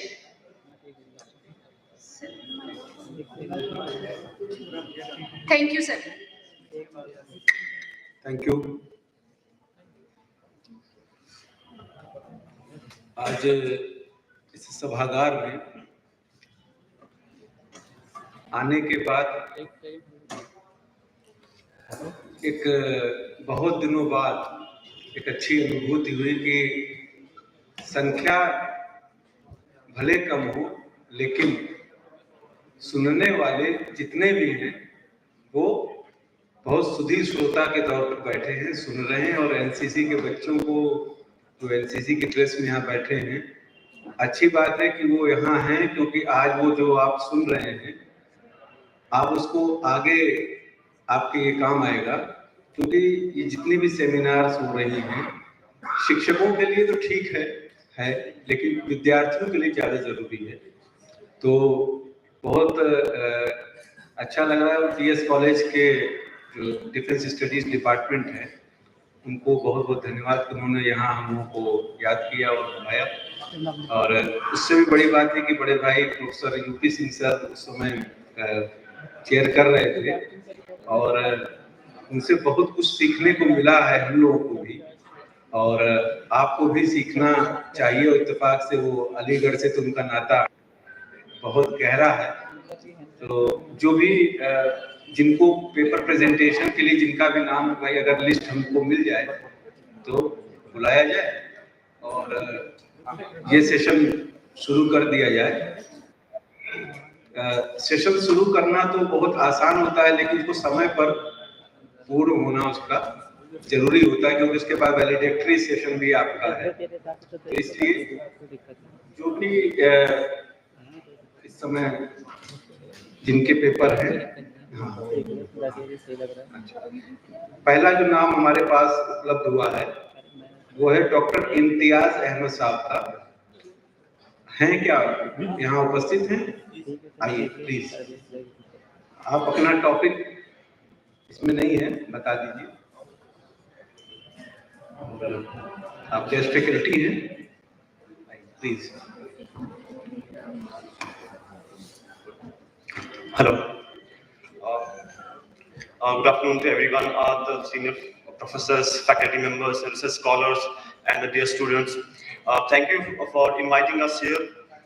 My topic for the presentation is navigating complexities India's strategic diplomacy in West Asia under Prime Minister Narendra Modi government. Basically, I won't go into the detail because we have the lack of time or time constraint. We will be more focusing on what people will talk about, that is India's strategic diplomacy in the West Asia region during the tenure of Prime Minister Narendra Modi's employing a theoretical framework that integrates realism and soft power theory. Focusing on the period from 2014 to the present, the study aims to unravel the intricate interplay of geopolitical forces, economic imperatives, and cultural diplomacy in shaping India's foreign policy. Shall I continue? Yeah. I think due to the lack of time, I will directly go to the main questions of the paper and analysis part. The paper explores questions surrounding India's pursuits of economic interest, energy security, and its role as a stabilizing force amidst regional tension. Simultaneously, the paper incorporates soft power theory to investigate how India leverages cultural ties, diaspora influence, and education initiatives as a foreign policy tools. The paper further examines the challenges and opportunities presented by India's effort to balance relationships with diverse West Asian nations, considering regional conflicts and geopolitical shifts. It poses question about the effectiveness of India's diplomatic strategy in promoting stability and enhancing its geographical influence. One of the main arguments of the paper is how India is applying multi-dimensional diplomacy, approach in foreign policy. That is realism as well as soft power. Coming back to coming back to the challenges that India is facing in the Indian Ocean region as well as and other parts of that. For that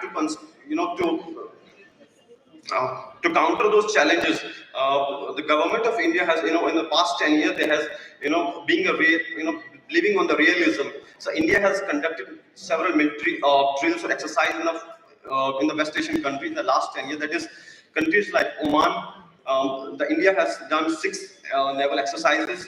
Bahrain 1, UAE 3, Saudi Arabia 1, and is with Israel 2 naval exercises and other military exercises. That is one. Another is India's expansion in West Asia and as well as to the Europe. For that, India has started this India Middle East economic corridor. That's one. Another is to counter the China's expansion in the West Asia. For that, India is also developing its cordial relation with countries. Deeper connection with countries like UAE and all.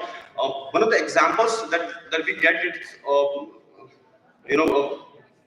During this government is that in the past 10 years, Prime Minister Modi has visited West Asia 10 times. That is this most number of countries he visited in past 10 years compared to other regions of the world. That is and particularly after 2017, it's like 7 to 8 visits. And recently we have seen Prime Minister Modi visiting UAE. To complement our realism, he has also I mean, we also believe in the complementary approach. That is realism versus realism with soft power. The soft power for the India is that the huge diaspora that is in West Asian countries. That is almost 8 to 9 million diaspora. So that is complementary to India's approach to this realistic approach, which somehow India's government is over the period of time is trying to get the best out of that this diaspora through by investing in different collaborative educational and other cultural activities, through also by we say tourism and other things which India tried to gain the leverage in the West Asia. When we talk about diaspora, it is 8 to 9 million diaspora. Among that is 2.6 million diaspora in Saudi Arabia, UAE 2.5 million, Kuwait, which is having around 800,000, 700,000 Qatar and Oman, and 400,000 that is Bahrain. These are some of the elements that India look to in the future also try to gain the influence through this soft power diplomacy.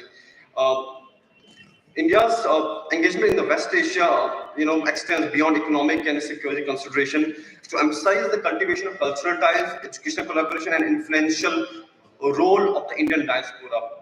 Cultural diplomacy, a cornerstone for India's soft power strategy, manifested through initiatives such as Festival of India in various West Asian countries, fostering a deeper appreciation for India's rich cultural heritage. Educational exchange, including scholarship and joint academic programs, build bridges of understanding and knowledge sharing between India and West Asian nations. Moreover, India's diaspora, with its diverse presence across the region, serves a vibrant conduct for projecting soft power. Also, we will be discussing about how India is balancing that. This is very important things to understand.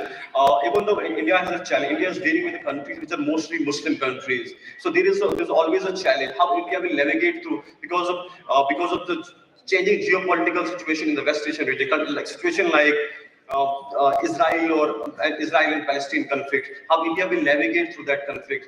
That's one of the challenge for India, and India is balancing that act. India de-hyphenizing that the situation where India is also supporting the the state of Palestine on the 1967 border.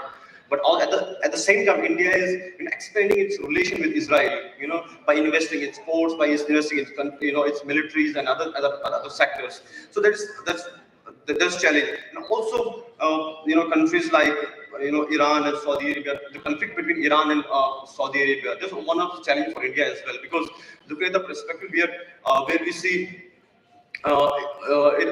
Historically, Iran has been often a really great friend to India, but at the same time, Saudi Arabia is as well. How India will balance that act?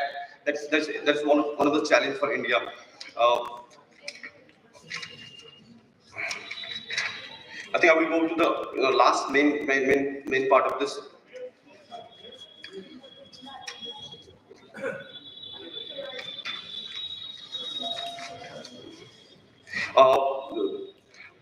Analyzing India's West Asian policy during the Modi government era reveals a complex interplay between realist and soft power dynamics.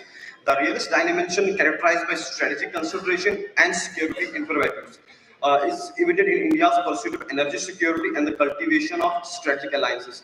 India's proactive efforts to diversify energy resources and engage in defense collaboration underscores a pragmatic approach rooted in the national interest.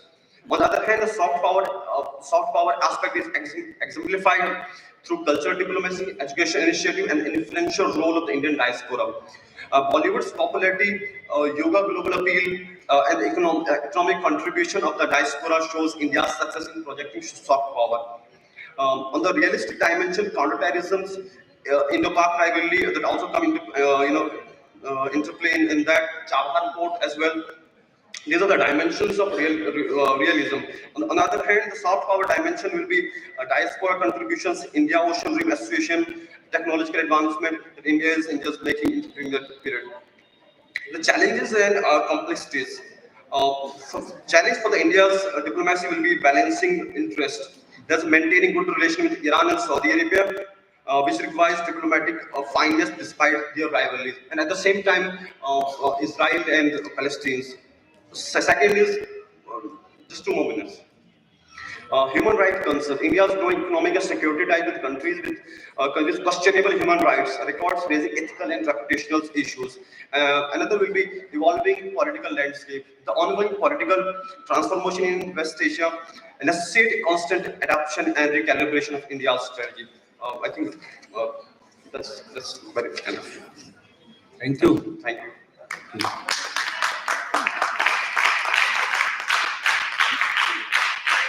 Next speaker is Asmat Wali. Please come.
Uh,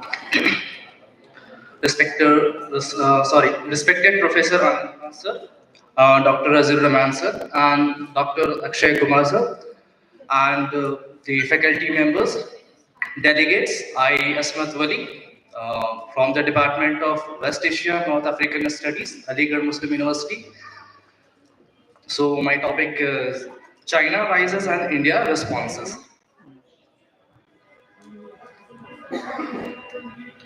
Here are the outlines of my presentations. That is introductions, the body on I have described about the China strengths of Prince, Doklam issues. Under that, I have gone through the reasons for the how the Doklam issues originated, and what the India connection with the Doklam issues. Another, that is China hidden objective behind the Doklam issues, and what the India stand on Doklam issues, and the Malacca dilemma.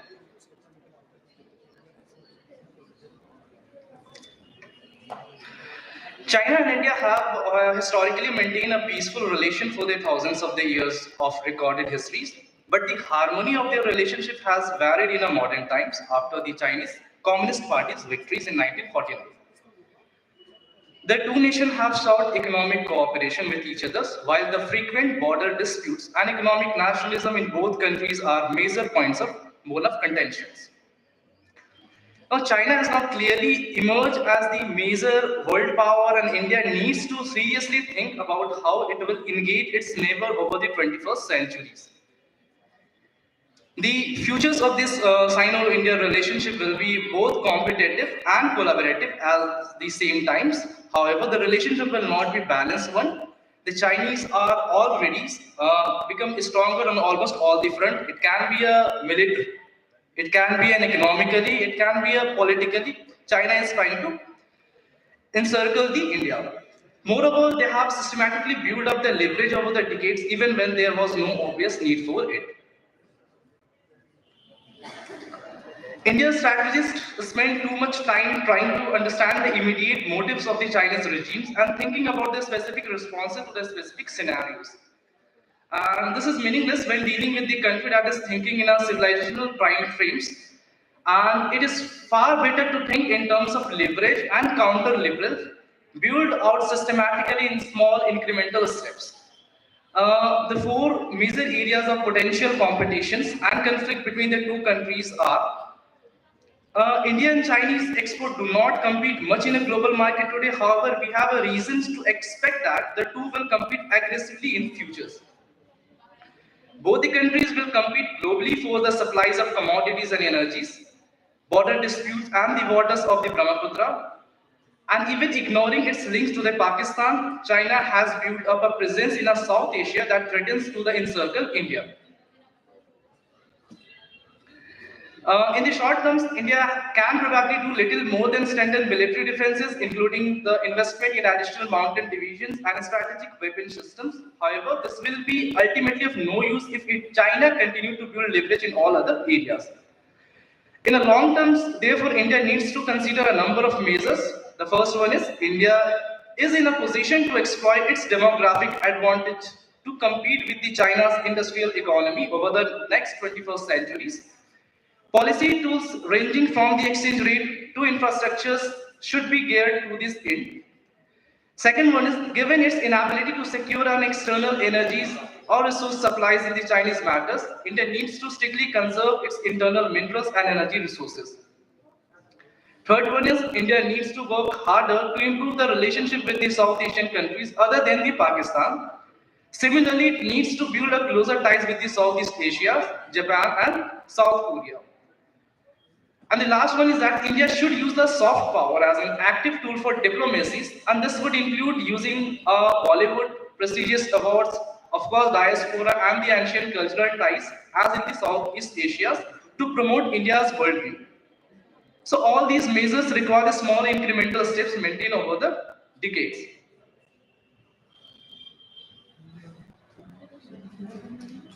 Of course, the string of pearls. How China is encircling the India's from the, we can see the Iran, Oman, of course the Sri Lanka's, Vietnam, and the Singapore. Briefly, I will describe about the string of pearls. It refers to a geopolitical theory to the network of Chinese intention in Indian Ocean regions. Precisely, it refers to the network of Chinese military and commercial facilities developed by the China in countries falling on the Indian Oceans between the Chinese mainland and the Port Sudan. This doctrine has been discussed and debated through the years, and India's Look East policy was always been seen as an answer to the Chinese string of pearls. But first, the Chinese CPEC, that is, we have a CPEC, China-Pakistan Economic Corridors, and now its macro form, we have a BRI, that is, under which the China will construct various land and maritime trade routes, are also seen as a part of China's large military ambitions.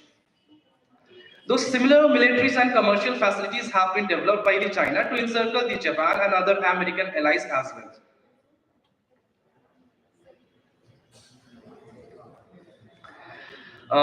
The countries like Myanmar, China has the presence in Myanmar, right, in the Kyaku port.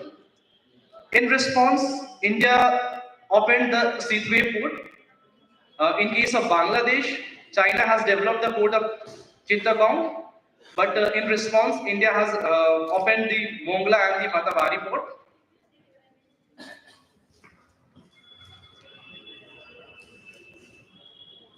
In case of Sri Lanka, Chinese company has developed Hambantota. And of course, in case of Pakistan, the China is weather ally friend, always a friend ally. Therefore, Pakistan has always been a China's tool to keep the India in check.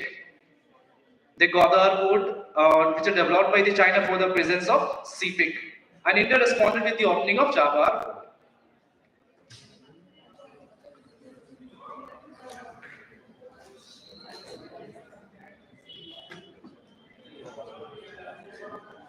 Now, the Chinese presence in the greater Indian Ocean region. China hasn't limited itself to the lure the countries encircling India, but it has also made its presence felt on the African coast and the Middle East.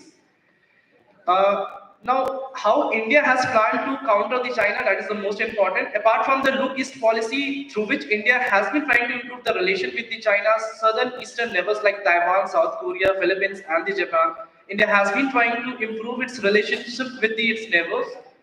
To counter Chinese influence in the Myanmar, India has recently extended US $1.75 billion in grant and the line of credit. In India, Bangladesh is also likely to develop a deep sea military infrastructure in Sonadia Islands. In order to counter China's Gwadar move, India has made deal with the Iran, and now India is developing a Chabahar port in Iran, which is even more crucial than the Gwadar, as it's located on the mouth of Strait of Hormuz, from where oil trade from the oil field in Saudi Arabia, Kuwait, Oman, and Qatar takes place. Although India has also invested diplomatically in countries like Central Asia's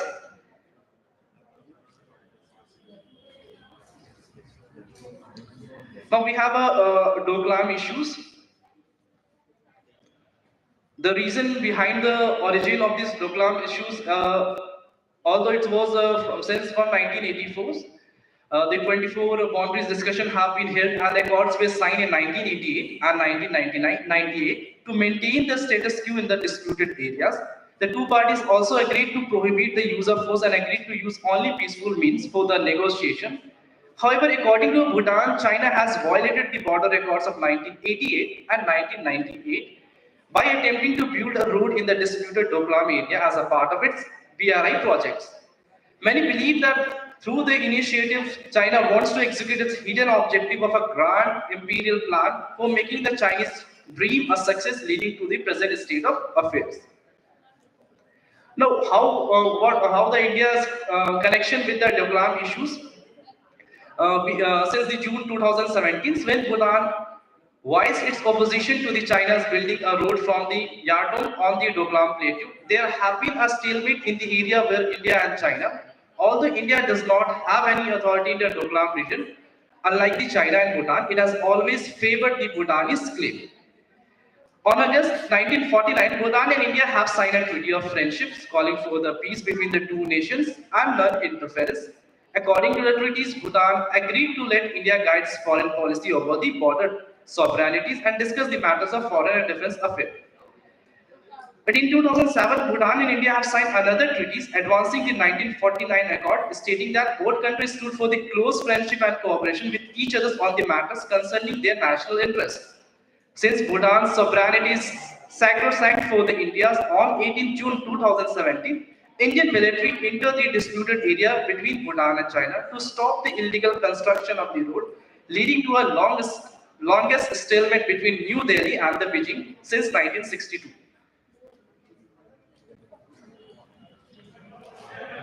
Now, what is the China's hidden objective behind the Doklam issues? The current territorial dispute between the Bhutan and China is not just a boundary disagreement, and it is equally the result of an all-out Chinese plan to control Asia through a vassal state under its Chinese dream, as well as BRI, started in May 2017 by the Xi Jinping. These are his fate project, which he wants to see succeed at any cost, and therefore China will not surrender its claim on the Doklams. The Chinese Dream Project clearly states that the country should return to its past hegemonic position in the East Asia. Similarly, to the method it used against its South China Sea neighbors, Beijing tried a parallel approach in Bhutan but did not expect India to come to the defense of the territorial sovereignty of the Bhutan. China's other objective in Bhutan is limited in the short terms, which partially clarifies its relatively hostile stand towards its neighbor until the 1960s. Like in Nepal, China has been using a combination of persuasion and coercion with Bhutan and constantly reminding it of the repercussion of the siding with the India. Firstly, in furthering its plan in grace against the India Northeast Edge. Second, by preventing Tibetan troublemakers from escaping across the border. And lastly, by stopping the Thimphu's policies from being guided by the Indian concern alone. Now, India's stand on the Doklams. Since the start of the conflict near the Sikkim border in mid-June 2017, China has continued to accuse the Indian group of trespassing into Doklam, an area claimed by both Beijing and the Thimpus. On the issues, the foreign ministers of both the India and Bhutan have centered discussion on the position taken by their countries on the matters and diplomatic action taken to end this state. India has said it acted in coordination with the Bhutanese government to block the road construction work by Chinese troops in the Doklam area, situated at the junctions of the frontiers of the three states. Their move into a Doklam brings the Chinese even closer to the Indian endangered chicken-Silicon corridors.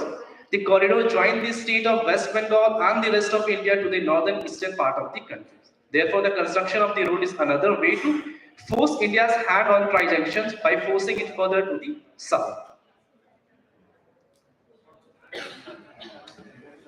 Moving towards the Malacca Strait, the Indian Ocean sees nearly 60% of the trade, which include the trade of oil from the oil field of the Middle East, and 80% of the China's oil import passes through the Strait of Malacca. Therefore, the Strait of Malacca is indispensable for the China until it develops alternative routes. Therefore, China is keen to develop a friendly relationship with the countries like Malaysia and the Singapore, which surrounded the Malacca Strait.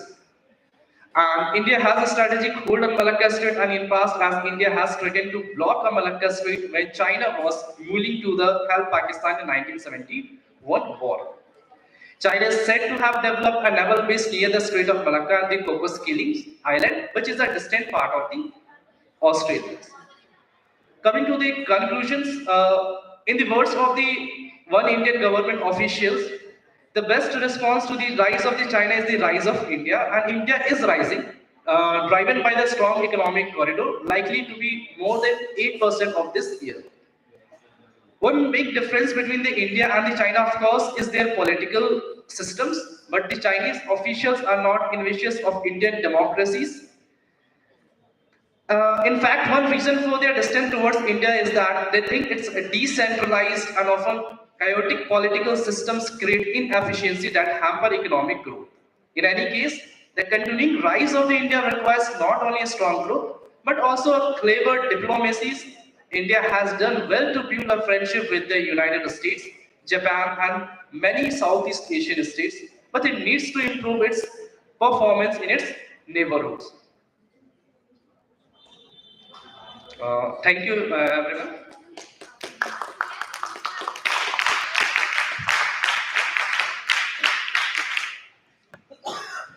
Okay, thanks. Next, Mr. Ubaid, आप अपने आपका जो presentation है उसका जो मुख्य उसकी जो बातें हैं उसको आप रखें। और क्योंकि यहाँ पर हमको लगता है कि अंडर ग्रेजुएट के भी विद्यार्थी बैठे हुए हैं, उनकी भी समझ में आए। पूरा प्रेजेंटेशन आपका अधिकतम 8 से 10 मिनट में समाप्त हो जाए।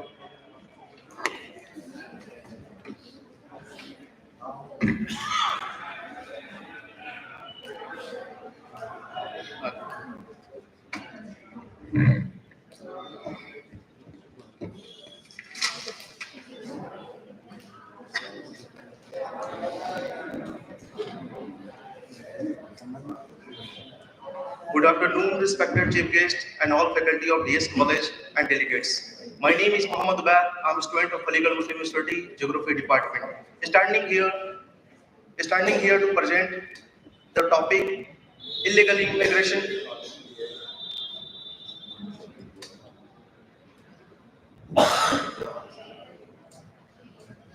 Illegal immigration from Bangladesh to India toward a comprehensive solution.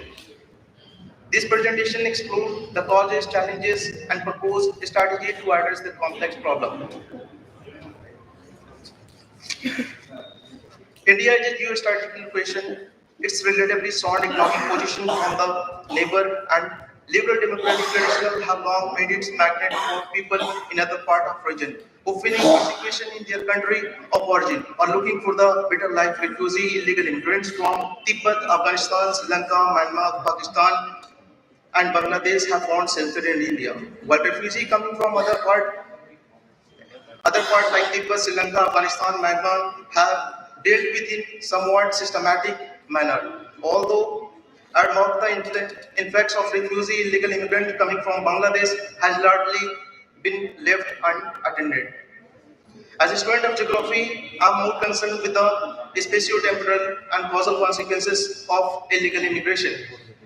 Coming to the definition of illegal immigration refer to unauthorized entry, stay over individual in a foreign country is in a violation of immigration law and regulation.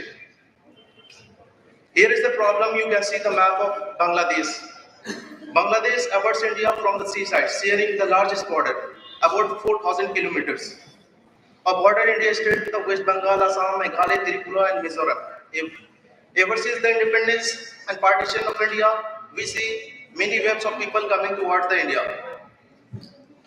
Continuing with the same illegal immigration from Bangladesh to India, which include both refugee economic migrant, continues unabated.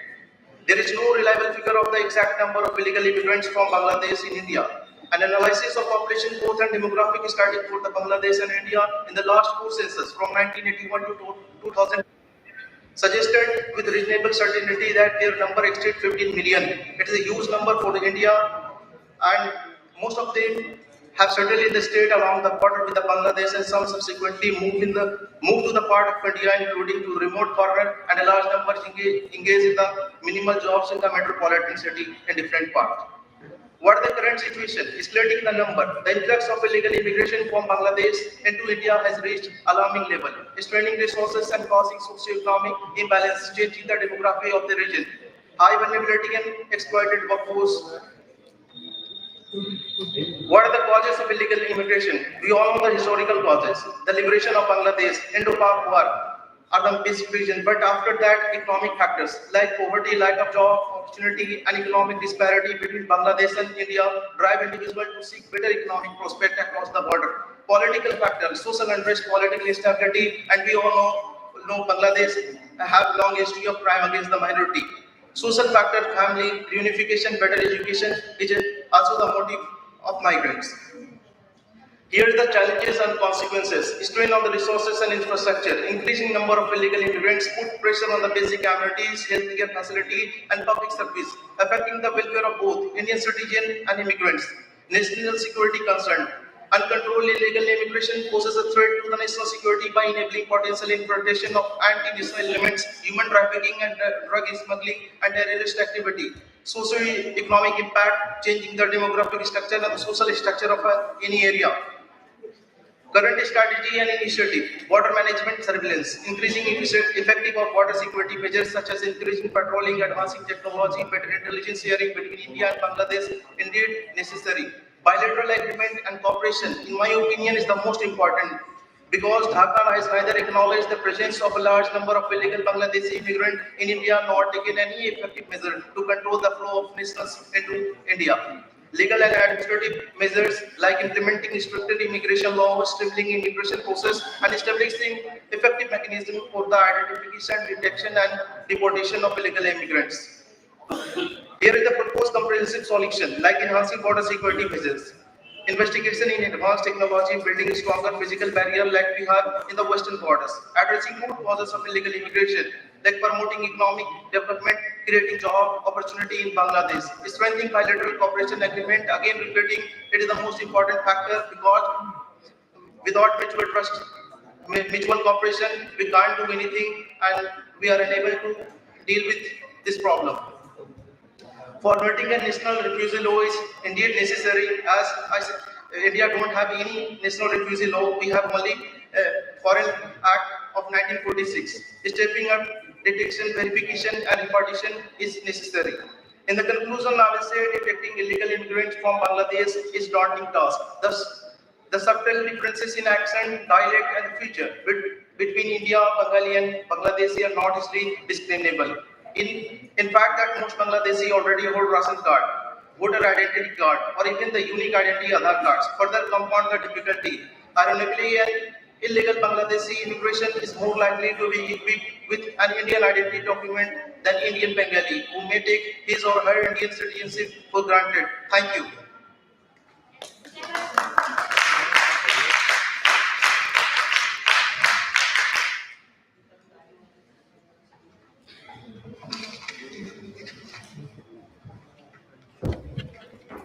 Next speaker mister Sanjay, आप research scholar हैं Delhi university में।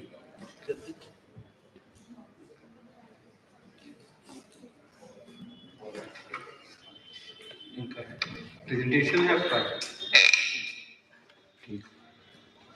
Maximum 10 minutes. माननीय chair, यहाँ पे उपस्थित हमारी organising team के members, अन्य विद्वतजन और ऊर्जावान और होनहार एमसीसी के कैडेट्स, आप लोग कल से बैठे हुए हैं और पेशेंसली आप दिखा रहे हैं, तो आपका जो जोश है वो हाई है ऐसा मुझे लग रहा है। और अगर किसी को लगता है कि जोश कम हो गया है तो उसको फील्ड में ले जा करके रगड़ा देना चाहिए, क्योंकि मैं भी एक एनसीसी का कैडेट रह चुका हूं। तो मेरा जो विषय है वो है भारत पाकिस्तान के मध्य सामान्य संबंधों का मिथक, भारत के प्रति पाकिस्तानी मानसिकता की समझ। जब हम इस विषय पर बात करते हैं तो सबसे पहले तो एक तो जो कल से मैं यहां पर मौजूद हूं तो मैंने 2-3 ऑब्जर्वेशंस किए हैं। पहला ऑब्जर्वेशन ये है कि जब पाकिस्तान से भारत के संबंधों की बात आती है और नेबरहुड फर्स्ट पॉलिसी की बात आती है तो सबने ये सजेशन दिया कि भारत को ये इनिशिएटिव लेना चाहिए कि वो पाकिस्तान के साथ बेटर संबंध बनाए। लेकिन संबंध बनाने का या सामान्य करने का यहाँ प्रश्न नहीं है, प्रश्न ये है कि क्या पाकिस्तान भी चाहता है, प्रश्न ये है। दूसरा ऑब्जर्वेशन मेरा ये है कि जितने भी कल से अभी तक प्रेजेंटेशंस हुए उसमें चाइना और भारत के संबंधों पर ज्यादा फोकस किया गया, जबकि नेबरहुड फर्स्ट पॉलिसी में चाइना गायब है। वैसे अगर देखा जाए ऑफिशियली जी तो चाइना यहां भी डोमिनेट कर रहा है, ये हमें मानना पड़ेगा। प्रेजेंटेशन को स्टार्ट करने से पहले मैं अपने 2 टर्म्स को डिफाइन करना चाहूंगा। एक तो सामान्य संबंध और दूसरा पाकिस्तानी मानसिकता। सामान्य संबंध यहाँ पर दो आधारों पर देखा जा सकता है। एक तो सामान्य संबंध ये हो सकता है कि पीस इस्टेब्लिश है दो देशों के बीच में, लेकिन सहयोग नहीं हो रहा है। जैसे हम कहते हैं कि किसी पर्टिकुलर देश के साथ हमारे कैसे संबंध है, तो हम सोचते हैं कि सामान्य से संबंध है। और एक संदर्भ भी हो सकता है कि पीस भी है और दोनों कोऑपरेशन भी चाहते हैं, दोनों सहयोग भी चाहते हैं। तो इस संदर्भ में इसको लेना होगा। दूसरी चीज, पाकिस्तानी मानसिकता से मेरा अभिप्राय यह है कि भारत की इमेज पाकिस्तान के लिए क्या है, क्योंकि जो भारत की इमेज है पाकिस्तान के लिए वो हम दोनों के संबंधों पर बहुत ही महत्वपूर्ण है, उसको फॉर्मुलेट करती है या उसको दिशा देती है। एक शांतिपूर्ण और सहयोगी दक्षिण एशिया की कामना हम लोग करते हैं, जो कि हमारी नेबरहुड फर्स्ट पॉलिसी का मूल मुद्दा है। यहां पर हम देखते हैं कि क्यों आवश्यक है। सबसे पहले तो आवश्यक इसलिए है क्योंकि हमारा एक साझा इतिहास रहा है, औपनिवेशीकरण का साझा इतिहास रहा है, शोषण का साझा इतिहास रहा है, अल्प विकास का साझा इतिहास रहा है। हमारा पास्ट एक जैसा है, प्रेजेंट एक जैसा है, और फ्यूचर अगर हम चाहेंगे तो एक जैसा ब्राइट बना सकते हैं। प्रधानमंत्री जी ने एक अपने वक्तव्य में कहा था कि this era is not the era of war. इसका मतलब सीधा सा है कि आज की जो अंतरराष्ट्रीय परिस्थिति है वो जीरो सम गेम की तरह नहीं है कि जहां पर किसी एक का पूर्ण लाभ और एक की पूर्ण हानि होती है। यहाँ पर इंटरडिपेंडेंस है, कॉम्प्लेक्स इंटरडिपेंडेंस है इस विश्व में, और इसलिए यहाँ पर सैन्य से अधिक जो हमारे आर्थिक मुद्दे हैं वो महत्वपूर्ण है। और इस संदर्भ में ये भी समझना होगा कि आज अगर आर्थिक रूप से किसी एक को हानि होती है तो हम ये ना सोचें कि उससे हमें लाभ होता है, बल्कि दूसरे का लाभ हमारा लाभ है, और अगर उसको हानि होती है तो हमारी भी हानि यहां पर होगी। तो भारत की विदेश नीति पड़ोसियों के संबंध में हम दो आधारों पर देशों को हम बांट सकते हैं। एक तो पाकिस्तान को छोड़ करके जो अन्य देश हैं भारत के पड़ोसी, उनके साथ भारत का कैसा रिश्ता है, जो कि हम देख सकते हैं कि एक बड़े भाई का जो कॉन्सेप्ट है, भले आज सारे देश इस चीज को नकार रहे हो, लेकिन भारत की एक जिम्मेदारी जरूर है कि वो उनको दिशा दिखाए। और आज के समय में जो कंफ्यूजन क्रिएट हुई है खासकर चाइनीज फैक्टर के कारण, इन देशों के मध्य अगर कोई रुकावट है भारत के लिए तो वो चाइना है। दूसरा, हम पाकिस्तान को देख सकते हैं। पाकिस्तान के साथ भारत का संबंध हमेशा एक प्रतिद्वंदिता और बराबरी का रहा है। पाकिस्तान ने हमेशा अपने आप को देखा है कि वो भारत के साथ बराबरी करे, पैरिटी विद इंडिया, हर क्षेत्र में पैरिटी चाहता है, चाहे सैन्य हो, आर्थिक हो या अन्य कोई एरिया। तो पाकिस्तान ने अपने आप को भारत के साथ कभी सहयोगी के रूप में ना देखकर एक प्रतिद्वंदी के रूप में देखा है, और इसलिए भी इस पेपर का जो मूल आर्गुमेंट है वो यही है कि पाकिस्तान के साथ भारत के सामान्य संबंध की यदि कोई कल्पना करता है या कोई बयानबाजी होती है तो वो एक तरह से मिथक के रूप में क्यों है।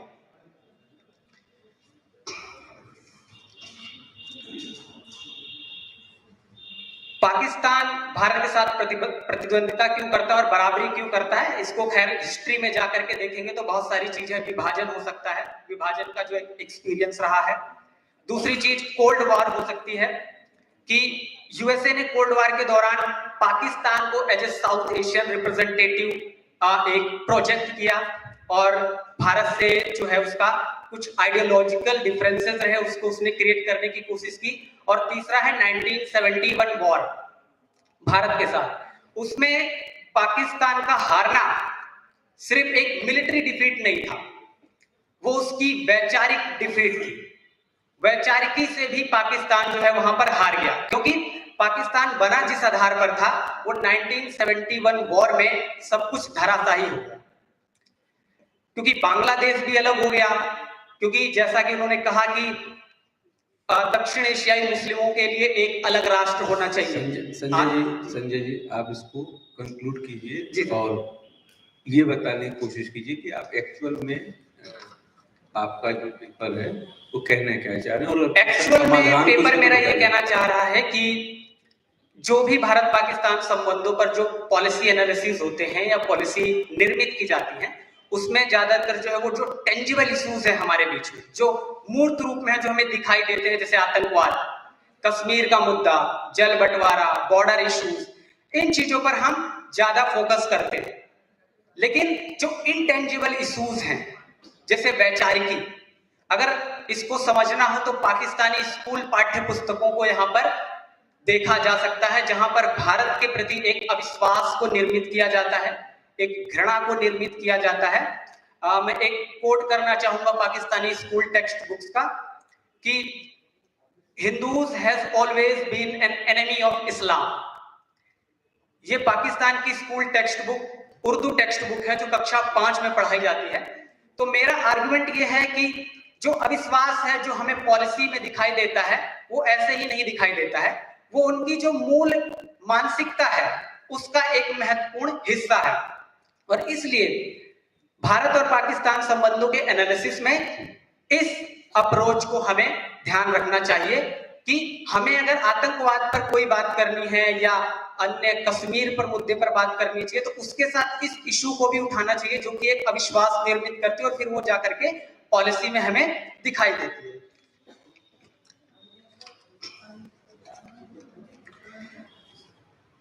अभी पाकिस्तान के बेहद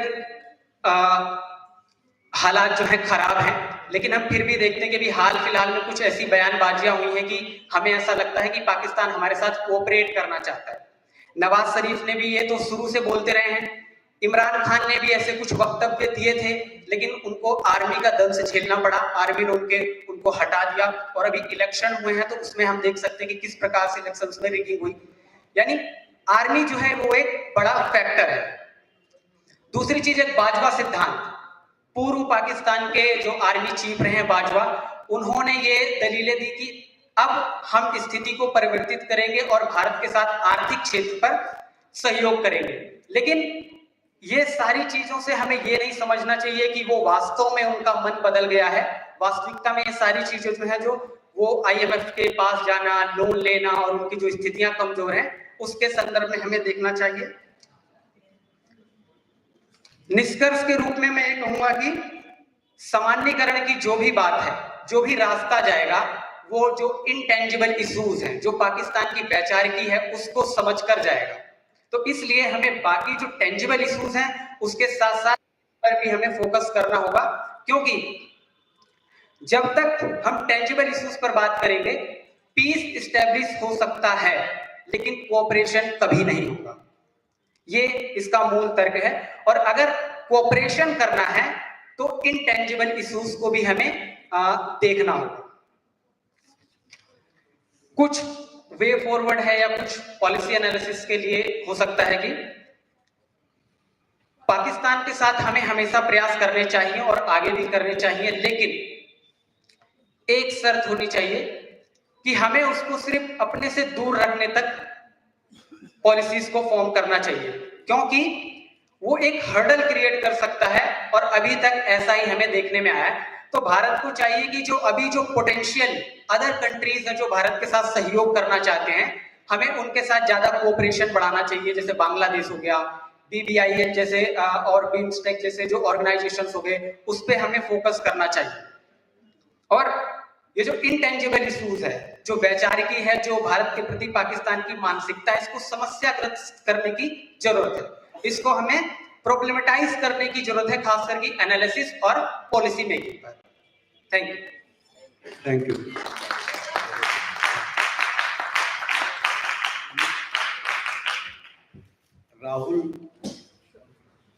राहुल, आप अपना प्रेजेंटेशन यहाँ से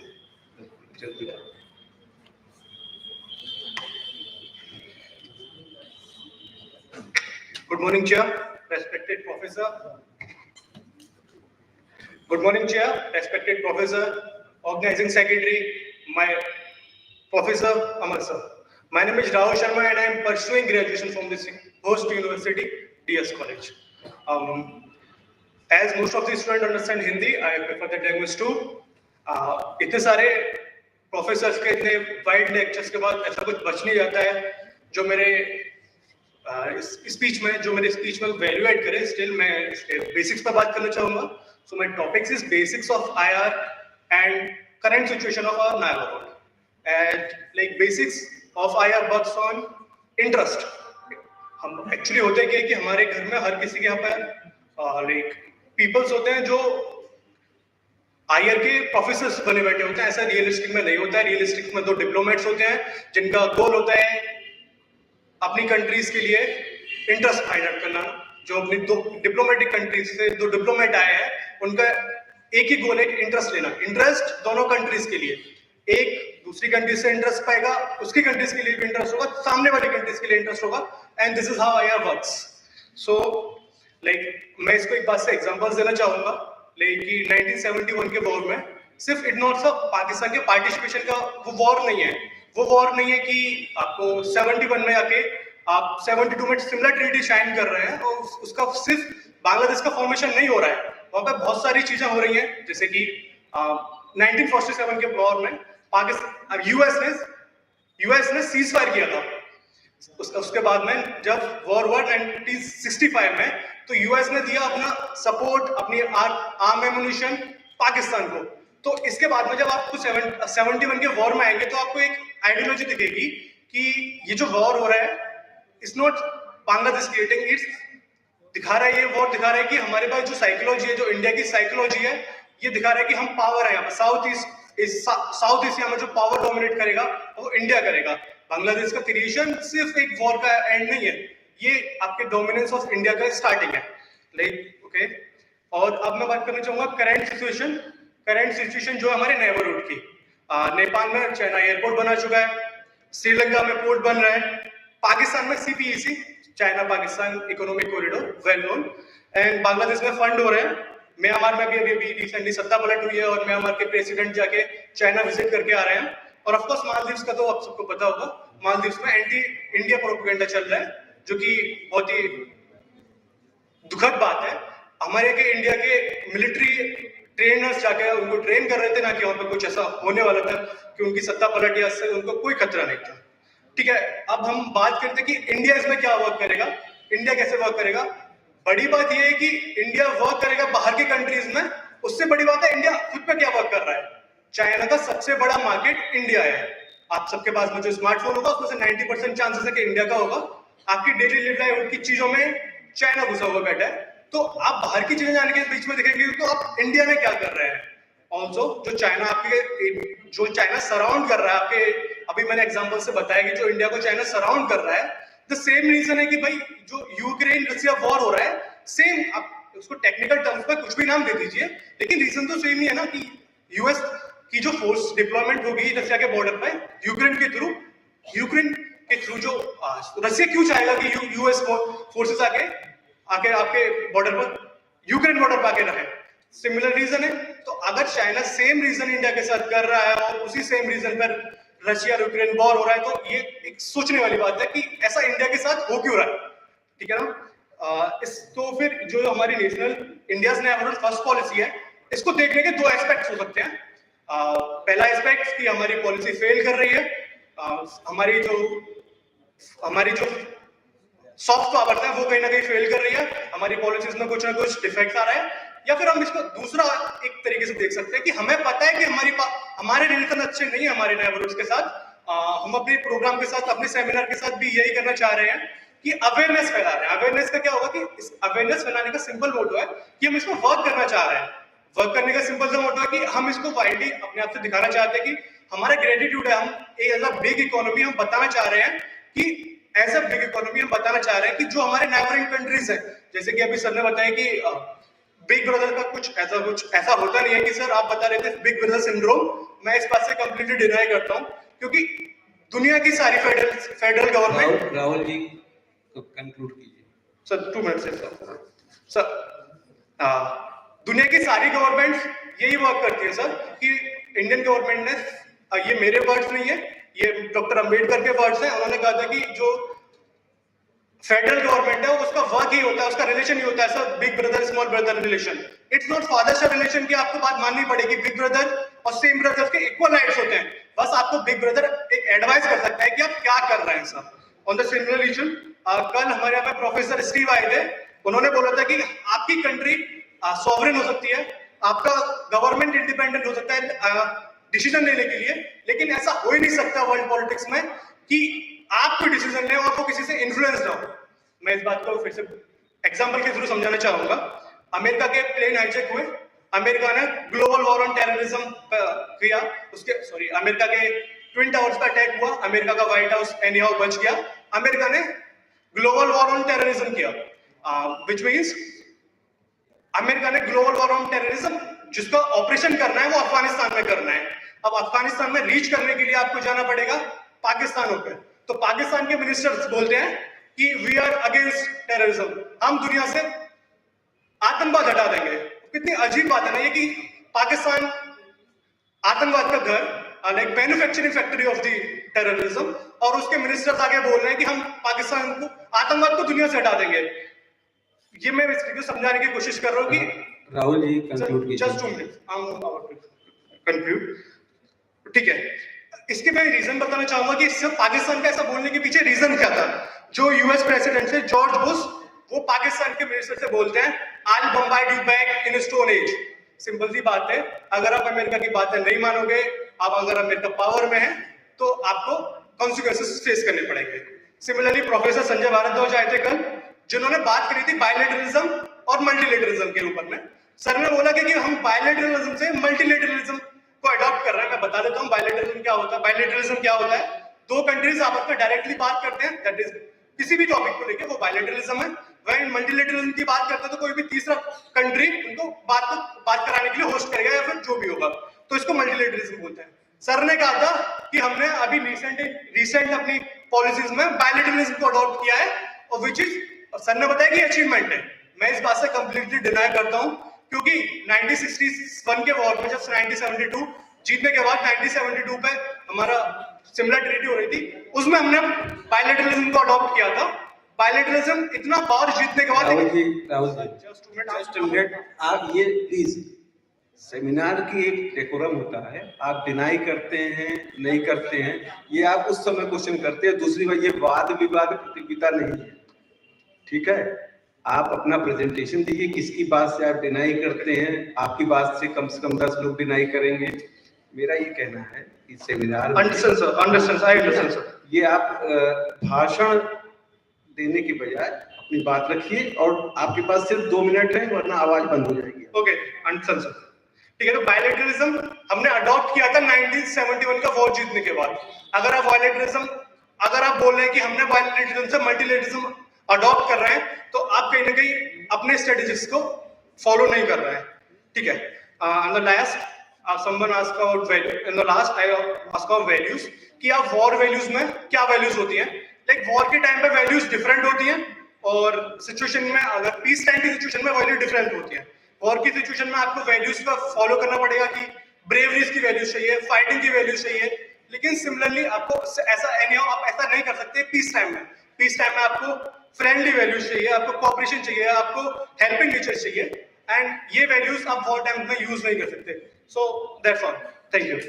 thank you.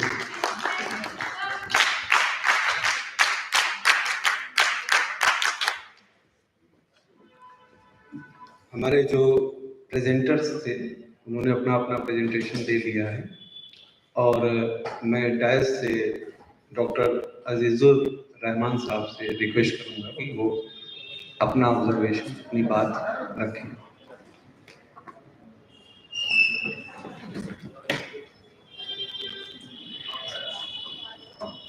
Thank you, Chair.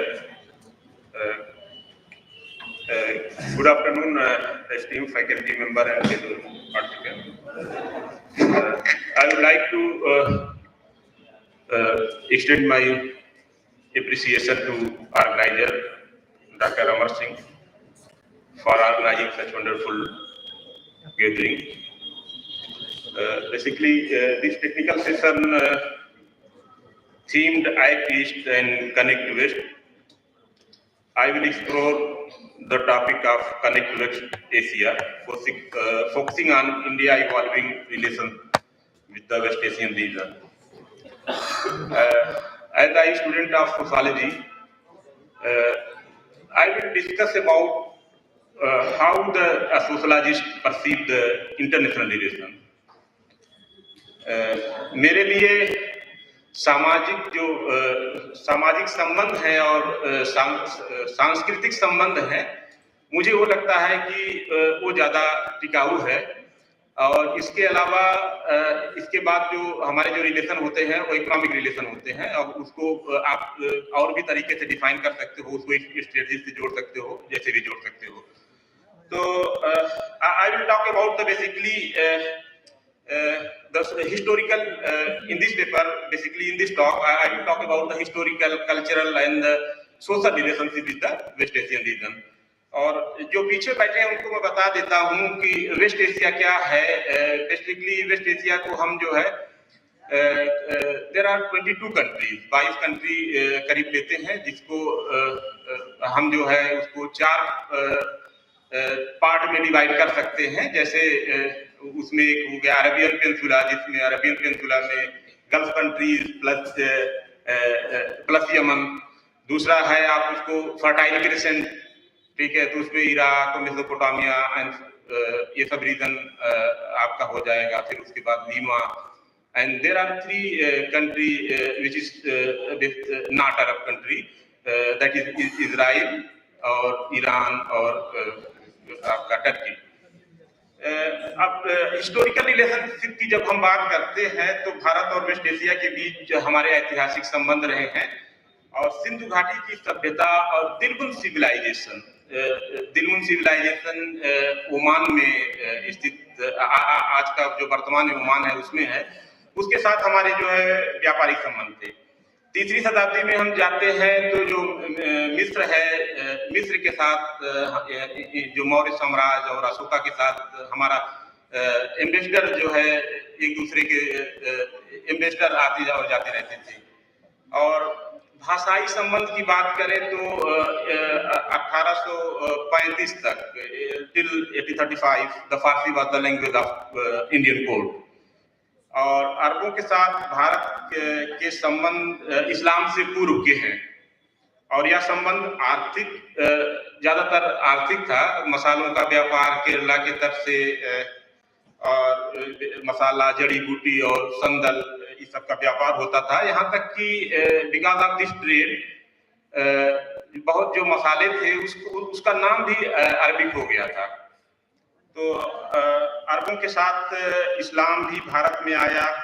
यह जानना महत्वपूर्ण बात है कि भारत में जो पहली जो मस्जिद मलिक इब्न दीनार, वो केरला के त्रिशूर जिला में है, और उसका निर्माण जो है प्रॉफिट मोहम्मद के वक्त में ही हो गया था इंडिया में। और अच्छा, दूसरा ये है कि this migration is basically the economic migration, the trade के रूट से जो होता था वो ऐसा नहीं था कि अरब ने इंडिया को प्रभावित किया। इंडिया ने भी अरब को, मतलब इस वेस्ट एशियन रीजन को बहुत ज्यादा प्रभावित किया है। जैसे इसका एग्जाम्पल है, जैसे गुजरात के कच्छ के भाटिया व्यापारी 16वीं शताब्दी में जाके जो है यमन ओमान में बस गए थे। उसके बाद अगर आप देखेंगे 19वीं शताब्दी में खोजा समुदाय के लोग भी जाकर ओमान में बसे और वहाँ के समाज में घुल मिल गए। यहाँ अभी प्रेजेंट में कई जो मिनिस्टर हैं वो इसी समुदाय के हैं ओमान में। और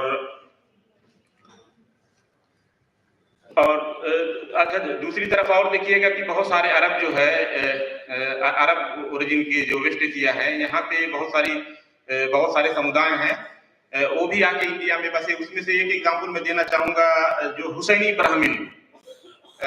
ये हुसैनी ब्राह्मण कौन है?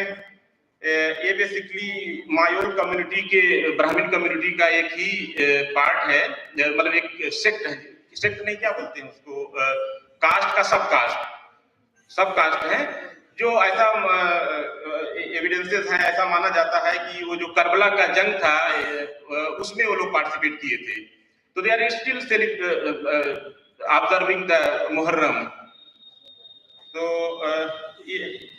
ये है। इसके साथ जो है दूसरा और बात, वेस्ट एशिया इंडिया रिलेशन की बात हम जब कर रहे हैं तो there are two more important point here, कि एक बहुत ज्यादा जो इम्पोर्टेंट वेस्ट एशिया के साथ रिलेशन में है वो है उसका ज्योग्राफिकल लोकेशन।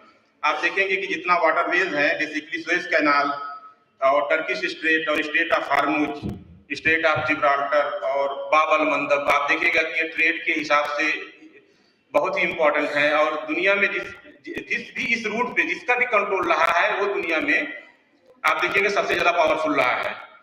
तो अभी देखिएगा रिसेंट में जो अभी इजराइल कॉन्फ्लिक्ट में अभी देखिएगा रेड सी में जो हुती का अटैक, तो इस सब को देख सकते हैं। और इसके साथ जो है गल्फ कंट्री बेसिकली वो एनर्जी हब है। इंडिया की बात करें तो 70% ऑफ द इंडिया जो अपनी एनर्जी को जो है गल्फ कंट्री से इंपोर्ट करता है। हमारे जो 11 मिलियन जो है diaspora, Indian diaspora community West Asia में है, और जो रेमिटेंसेस का भी काफी योगदान है। और बस इसी के साथ मैं अपनी बात को खत्म करना चाहता हूं कि, और मेरा ये मानना है कि जो बेसिकली आपके साथ सोशल और कल्चरल जो रिलेशनशिप है वो बेसिकली आपको एक बेस प्रोवाइड करते हैं further the economic integration and the strategic cooperation. Thank you very much. Thanks doctor Amar. Doctor आप भी अपनी बात रखिए।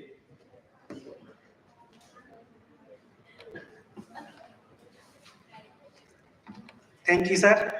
सर ने पहले ही मुझे बता दिया है कि आपके पास समय कम है, और मेरे सामने एक ये चुनौती है कि जिन सर के साथ चेयर कर रहा हूँ वो भी मेरे गुरुजी हैं और सामने भी मेरे गुरुजी बैठे हैं, तो मेरे लिए तो प्रॉब्लम नहीं है। और मैं इसी दुविधा में इंडिया श्रीलंका पर अभी बहुत कम व्यूज होंगे, तो मैं इस पर अपनी बात रखूंगा और सर ने मुझे केवल 5 मिनट दिया। सबसे पहले मैं धन्यवाद देता हूं defence department DS college and Amar sir को कि जिन्होंने मुझे आज ये मंच दिया।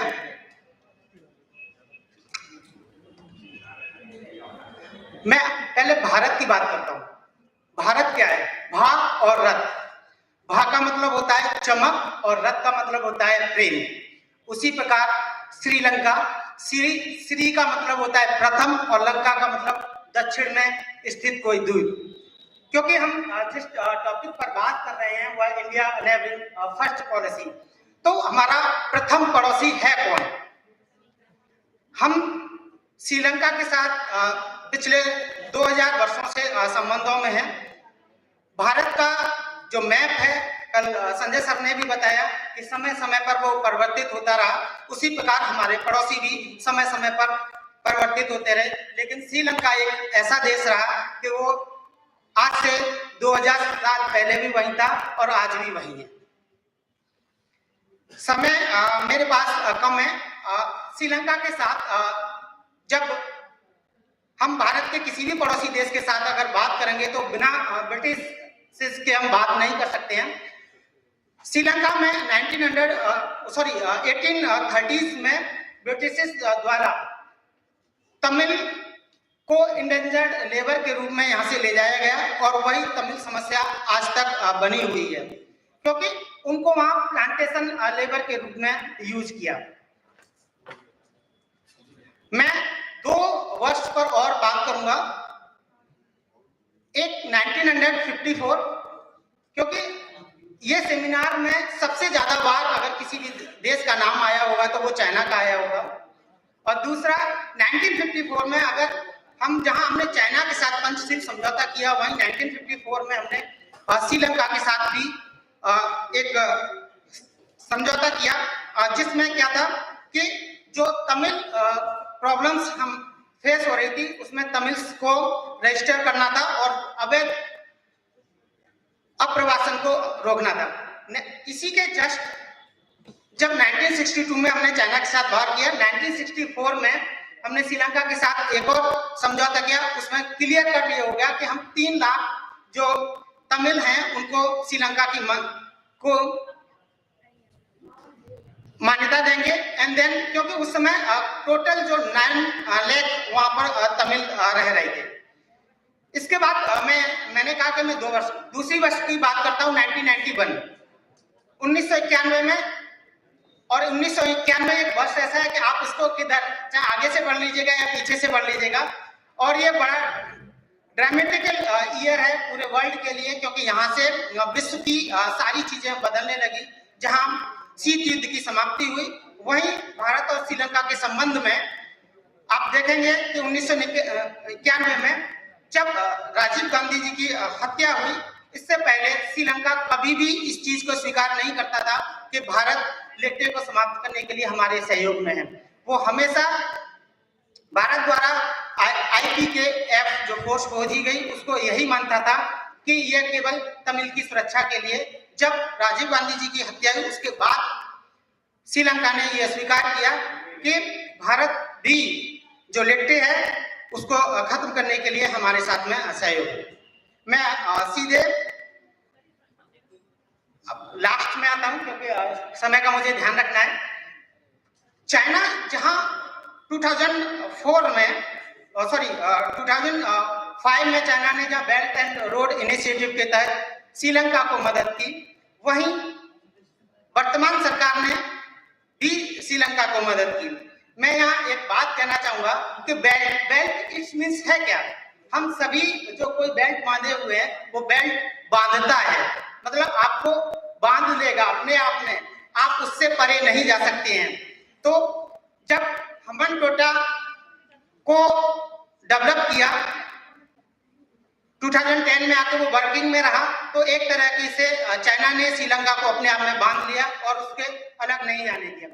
वहीं भारत 2022 में जब 2019 में श्रीलंका में क्राइसिस शुरू हो गए। क्राइसिस क्यों हुए?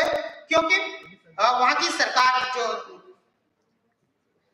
राजपक्षे सरकार थी, उन्होंने एक साथ अपने में चेंज करना लाया। चेंज क्या कि सबसे पहले तो उन्होंने FDI में कमी आई। दूसरी क्या है कि जो डोमेस्टिक प्रोडक्ट्स थे उन पर ज्यादा फोकस किया। और थर्ड क्या है कि फर्टिलाइजर केमिकल्स जो यूज हो रहे थे उनको बैन कर दिया। जब फर्टिलाइजर यूज जो हो रहे थे उनको जब आप बैन कर देंगे तो उससे क्या है कि वहां का जो प्रोडक्शन था वो डाउन हो गया, और प्रोडक्शन डाउन हुआ तो फूड की कमी हो गई, जिसके कारण श्रीलंका में आर्थिक संकट की स्थिति उत्पन्न हुई। और उसके बाद जब भारत ने श्रीलंका को हेल्प की, तो श्रीलंका ने चाइना की तरह कोई हेल्प नहीं की कि आपको हम एक साथ पूरा पैसा दे रहे हैं और आप ये डेवलप करेंगे, हम इसके बदले। भारत जब भी किसी की भी मदद करता है तो वो सेगमेंट वाइज मदद करता है, और भारत ने श्रीलंका की जो मदद की वो विभिन्न क्षेत्रों में, जैसे डेयरी में, एनर्जी में और अन्य क्षेत्रों में मदद की। लास्ट में मैं कहना चाहूंगा कि अभी वे फॉरवर्ड में हमें करना क्या होगा कि एक तो भारत आर्थिक मदद कर ही रहा है। सेकंड क्या है कि जो बाहर से असंतुलन पैदा हो रहा है हमें उसको कंट्रोल करना पड़ेगा। जातीय जो तमिल जाति मुद्दे हैं, भारत उस पर अभी शांत है और वो उनको अपने तरीके से सॉल्व करने के लिए बोला है। देन सबसे कल भी संजय सर ने कहा था कि लोगों के बीच कनेक्टिविटी होनी चाहिए। साथ ही आप अभी देख रहे होंगे कि जैसे ही श्रीलंका में क्राइसिस आए, और अभी आप श्रीलंका की तरह ही आप अभी एक देश मालदीव ने भी भारत के अगेंस्ट चीजें बोली हैं। और मेरा ऐसा अनुमान है कि कुछ समय बाद आप देखिए कि भारत और मालदीव की भी जिस तरीके से श्रीलंका की हेल्प की है उस तरह की हेल्प करेगा। लास्ट में मैं अपनी बात एक बात के साथ कहना समाप्त करूंगा कि अगर पड़ोसी अच्छे हो जाएं तो देश भी अच्छे हो जाते हैं।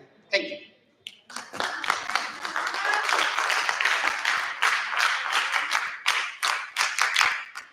एक ऑनलाइन प्रेजेंटेशन है, doctor Navneet from Guwahati.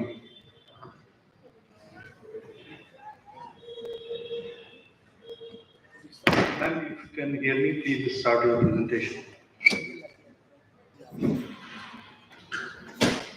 Hello. Ma'am, can you hear me? You can. Yeah. You can start your presentation. Please share your screen. Yeah, it is withdrawn. Please.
Please conclude in 2 minutes.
Thank you very much, ma'am, for your very informative presentation.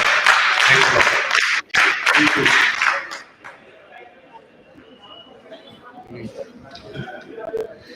इस तकनीकी सत्र में जितने भी presenters के नाम हमारे पास आए थे, सभी के जो भी प्रेजेंटेशंस थी वो पूरी हो चुकी हैं और सभी का प्रेजेंटेशन अपने अपने टॉपिक पर अच्छा रहा। कुछ एक जो प्रेजेंटेशंस थी उसमें थोड़ा अगर तथ्यात्मक बात और होती तो वो उसको सुधार कर सकते हैं। और जो टॉपिक है वो टॉपिक वास्तव में देश केंद्रित है, अपने भारत से जुड़ा हुआ। और अगर उसको चूंकि सोशियोलॉजी के एस्पेक्ट पर हमारे अजीजुर रहमान साहब, अभी उनसे बातचीत में भी ये बात निकली कि अगर हम लोग किसी भी टॉपिक को अपने आसपास के माहौल से, अपने आसपास के लोगों से जुड़ाव करके देखेंगे तो उस पर हम राष्ट्र स्तर पर भी राष्ट्रव्यापी सोच बनाने में हम लोग सफल हो सकते हैं। तो बहुत अच्छे प्रेजेंटेशंस यहाँ पर हुए। कुछ बात हम भी साझा करना चाहेंगे, और चूंकि हमारे विद्यार्थी बहुत देर से यहाँ पर बैठे हुए हैं, और मैं ये जरूर चाहूँगा कि विद्यार्थियों को भी कुछ लगे। अभी ज़्यादातर जब प्रेजेंटेशन चल रहे तो आप लोग मोबाइल में, ज़्यादातर जो बैठे थे सब लोग मोबाइल में लगे हुए थे। बच्चों, मोबाइल अच्छी चीज़ है, लेकिन उस मोबाइल का जो उपयोग है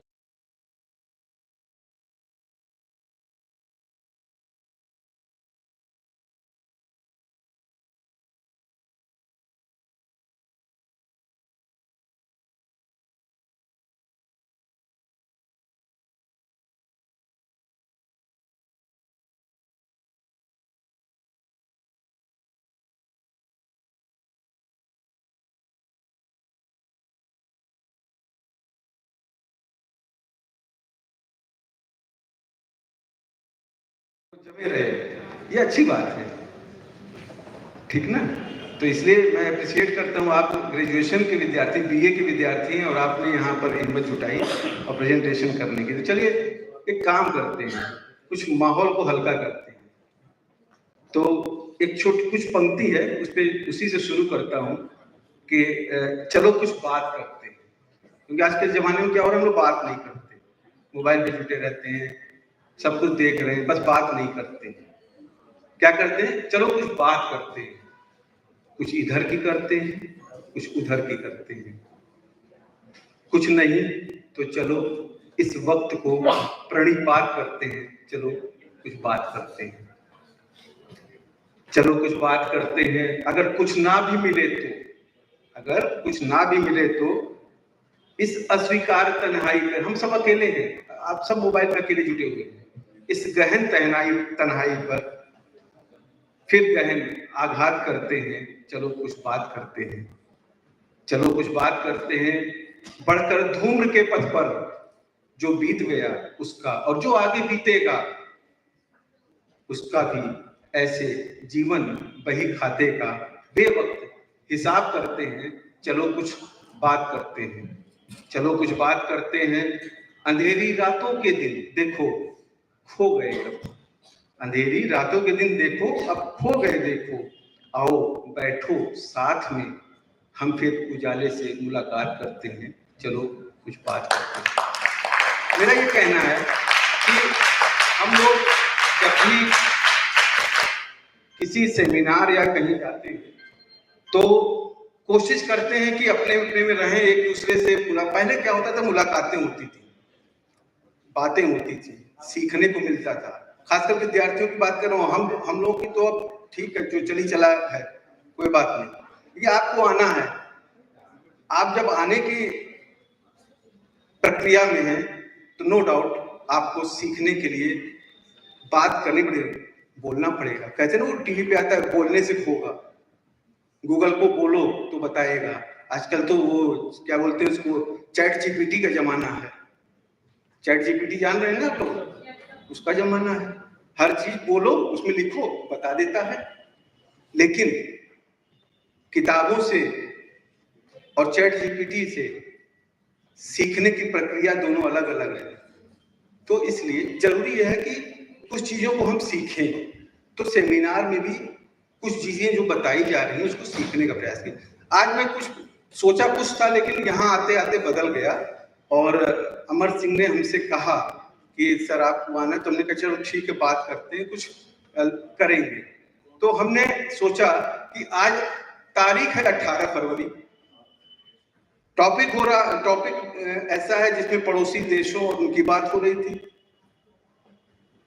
पहले गांव में ये होता था कि शादी ब्याह होता था तो सामान वगैरह जो होता था वो टेंट हाउस से नहीं आते थे, अगल बगल पड़ोसियों से मांगा जाता था, और अगल बगल पड़ोसियों से जो सामान हम मांगते थे फिर वापस भी करते थे।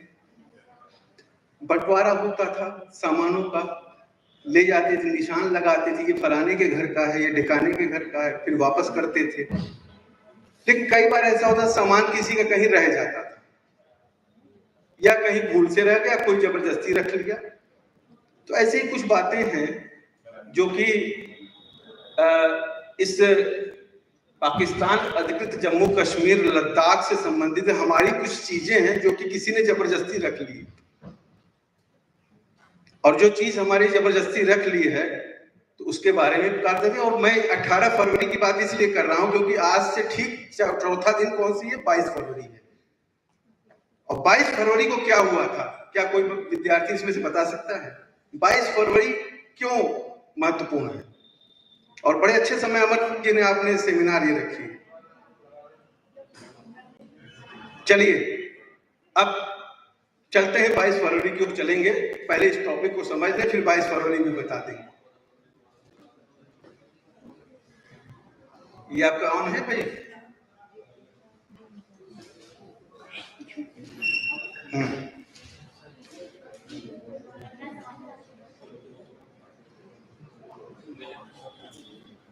ये है, इसमें लगाया आपने?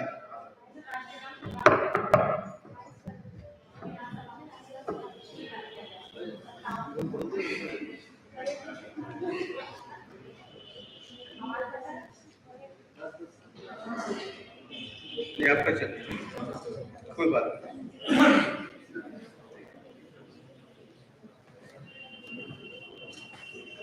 बच्चों आपको पता है जो हम लोग भारत का नक्शा देखते हैं, उस भारत के नक्शे में जिसको हम भारत का मुकुट कहते हैं, हम अपने नक्शे में बनाते हैं। आपको पता है वो मुकुट क्या हमारे पास एक्चुअल में है?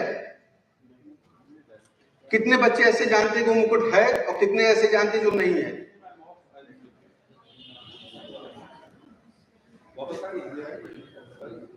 देखिए यही जानने की जरूरत है हमको, सीखने की। ठीक है, तो मोबाइल बंद और आपकी जो स्क्रीन है उसके सामने की। पाकिस्तान में वो जो मुकुट वाला हिस्सा है उससे भी कहीं ज्यादा अधिक जो चीजें हैं वो हमारी ले रखी है।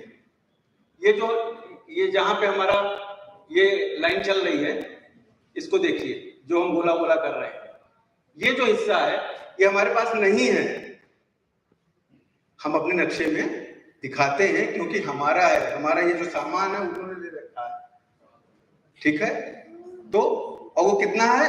थोड़ा बहुत नहीं है, 78,000 वर्ग किलोमीटर, 78,000 वर्ग किलोमीटर, जिसमें एक जगह है गिलगित और बाल्टिस्तान जिसका 64,000 वर्ग किलोमीटर है।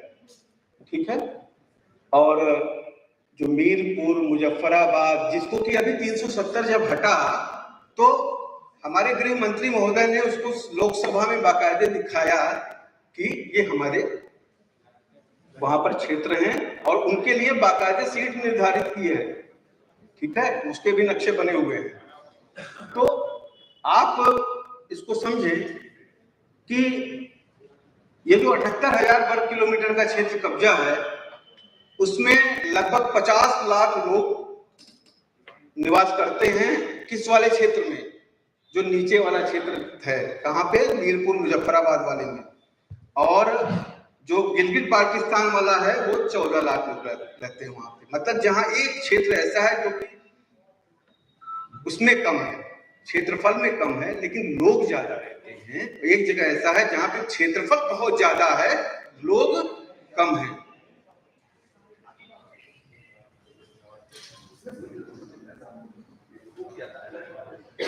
देखिए ये है आपका पूरा लद्दाख का रीजन और ये है जम्मू कश्मीर वाला हिस्सा, जिसमें कि ये जो नीचे हिस्सा है यहाँ जहां हमारा ये है, यहीं पर है मीरपुर मुजफ्फराबाद, जो कि हमारे पास नहीं है, ये पाकिस्तान के पास है और है हिंदुस्तान का।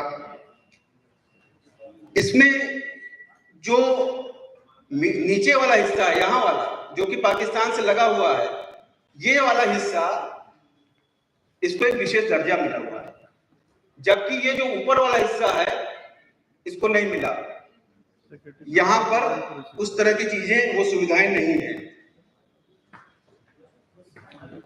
देखिए ये जो हिस्सा है और ये जो पीला पीला दिख रहा है आपको, ये वो हिस्सा है जिसको कि पाकिस्तान ने कब्जा भी किया और चीन को दे दिया। मतलब कब्जा भी किया और चीन को दे दिया, ठीक है। और ये वाला हिस्सा जो है ये चीन ने खुद ले लिया, ठीक। तो ओवरऑल जो बात है, जो नक्शा हम देखते हैं उस नक्शे को समझें आप। और समझने की बात ये, क्योंकि समय भी हो रहा है तो मैं इसको जल्दी से आपको थोड़ा कुछ समझाने का प्रयास करूंगा, ज्यादा पॉइंट्स में न जाते हुए हम एक बात को समझाने की कोशिश कर रहे हैं। ये जो जितना आपने देखा, दरअसल ये सब भारत के बारे में, भारत का था, इसके बारे में तमाम लोगों ने लिखा है, बताया है। और सबसे बड़ी बात यह है कि आदि गुरु शंकराचार्य जी जब इसी हिस्से में स्थित जो हमारी एक शक्तिपीठ है, पूरी पीठ है, शारदा पीठ जिसको बोलते हैं, अब बड़ा नाम अब सुनने लगे होंगे लोग शारदा पीठ का नाम। शारदा पीठ गए तो वही पीठ है जहां पर कि जाकर उनको आदि गुरु शंकराचार्य की उपाधि मिली। और वो अब हमारे पास नहीं है, वो कहाँ है? पाकिस्तान के पास है, ठीक है। और वो जो पीठ है, देखिए 1870 में वो ऐसी थी और वर्तमान में अभी आप गूगल करिए, आपको दिख जाएगी टूटी फूटी एकदम। तो यहां पर पाकिस्तान अपनी तरफ से कुछ लोगों को भेजता है, राष्ट्रपति कठपुतली होते हैं, तमाम बातें हैं। पाकिस्तान ने अपना हिस्सा घोषित कर रखा है और इसमें ज्यादा कुछ बताने की नहीं, सबको पता है ये बात। अब बात आती है कि ये क्यों महत्वपूर्ण है। अभी बात आपने, भाई साहब ने, जीजू भाई ने कहा कि कनेक्ट करने की बात आप कर रहे थे कि मध्य एशिया से एशिया के उधर बढ़ना होगा, ईरान की तरफ बढ़ना होगा, ऊपर की ओर जाना होगा। तो आपको पता है ये वो हिस्सा है जहां से आप पैदल पैदल भी जा सकते थे, किसी हवाई जहाज की जरूरत नहीं थी, पानी के जहाज की जरूरत नहीं थी, और पैदल पैदल भी जा सकते थे आप। और वो हमारे पास नहीं है। तो हमारा हिस्सा जो हमारे पास नहीं है, ये हमारी इस नई पीढ़ी को जानने की जरूरत है कि ये असल में हम भूल न जाएं, इस हिस्से को भूल न जाएं। यहाँ के लोग ऐसा नहीं कि पाकिस्तान के साथ जाना चाहते थे, गिलगित बाल्टिस्तान के लोग पाकिस्तान के साथ नहीं जाना चाहते थे और आज भी नहीं रहना चाहते। आज भी वो विद्रोह करते हैं और उनके विद्रोह को बहुत ही बेरहमी से कुचला जाता है।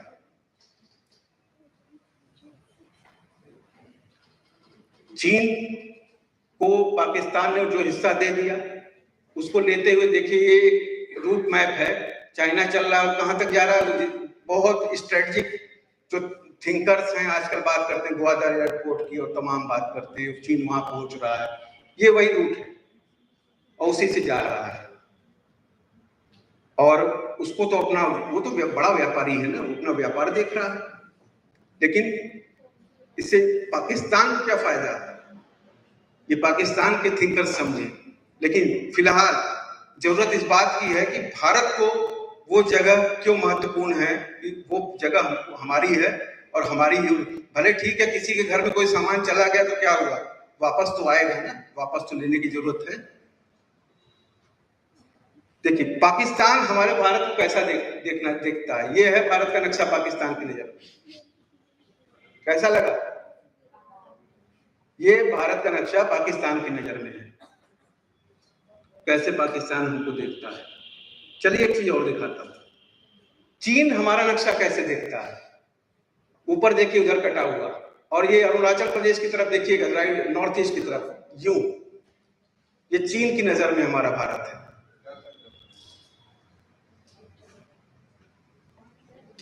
और भारत की नजर में भारत क्या है, ये जो कि हम बचपन से पढ़ते आ रहे हैं।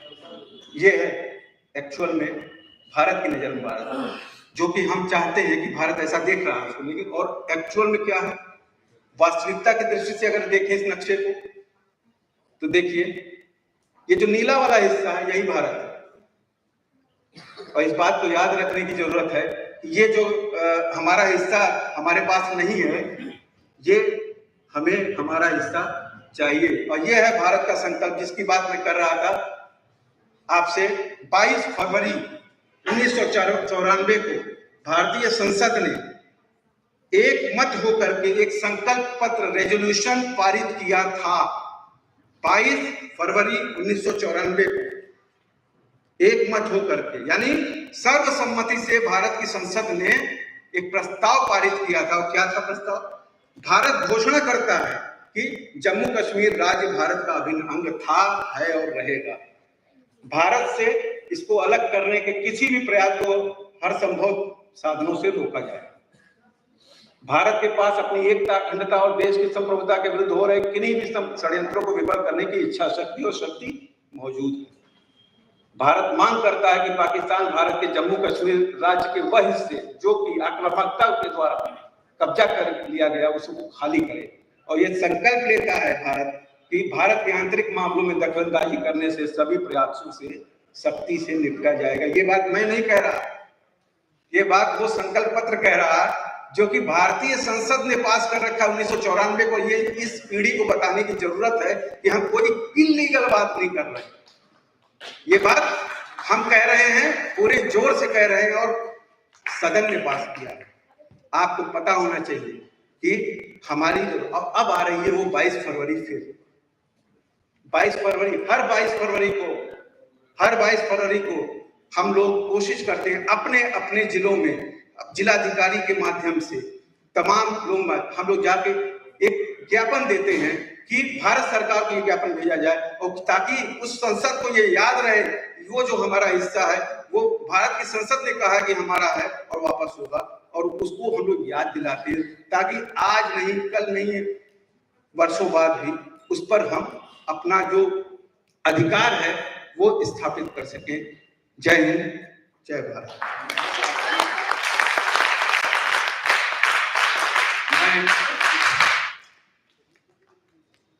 रक्षा अध्ययन विभाग डीएस कॉलेज के डॉक्टर पुष्पेंद्र भाई, हरेंद्र जी, पंकज, अमर सिंह जी, प्राचार्य जी भारद्वाज जी, डॉक्टर भारद्वाज, प्राचार्य जी मुकेश जी। अभी हमको एक दिन आपकी चर्चा हमारे कॉलेज में भी हो रही थी और डॉक्टर रावत साहब, हमारे प्रिंसिपल साहब आपके बहुत प्रिय, उन्होंने काफी चर्चा की आपकी, और जब पता चला कि मैं आ रहा हूं तो उन्होंने बताया भी, हमने कहा सर मैं मिलूंगा जरूर आपको। आप पूरे डीएस कॉलेज को बहुत बहुत धन्यवाद, और बच्चों आपको धन्यवाद जो आपने इसमें, मैं जानता हूं कि बहुत से बच्चे ऐसे होंगे जो कि डिफेंस स्टडीज के नहीं होंगे, लेकिन फिर भी उन्होंने यहाँ पर बैठ करके इसको सीखा, समझा, और अब आपको लग रहा होगा कि ये विषय पढ़ना चाहिए। यस ना? कितने लोगों को लगता है कि विषय लेना चाहिए? अमर सिंह जी देख लीजिए।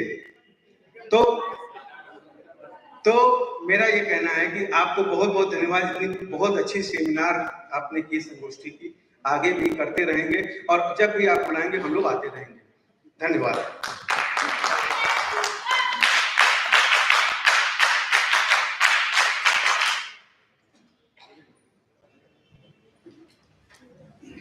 Thank you sir.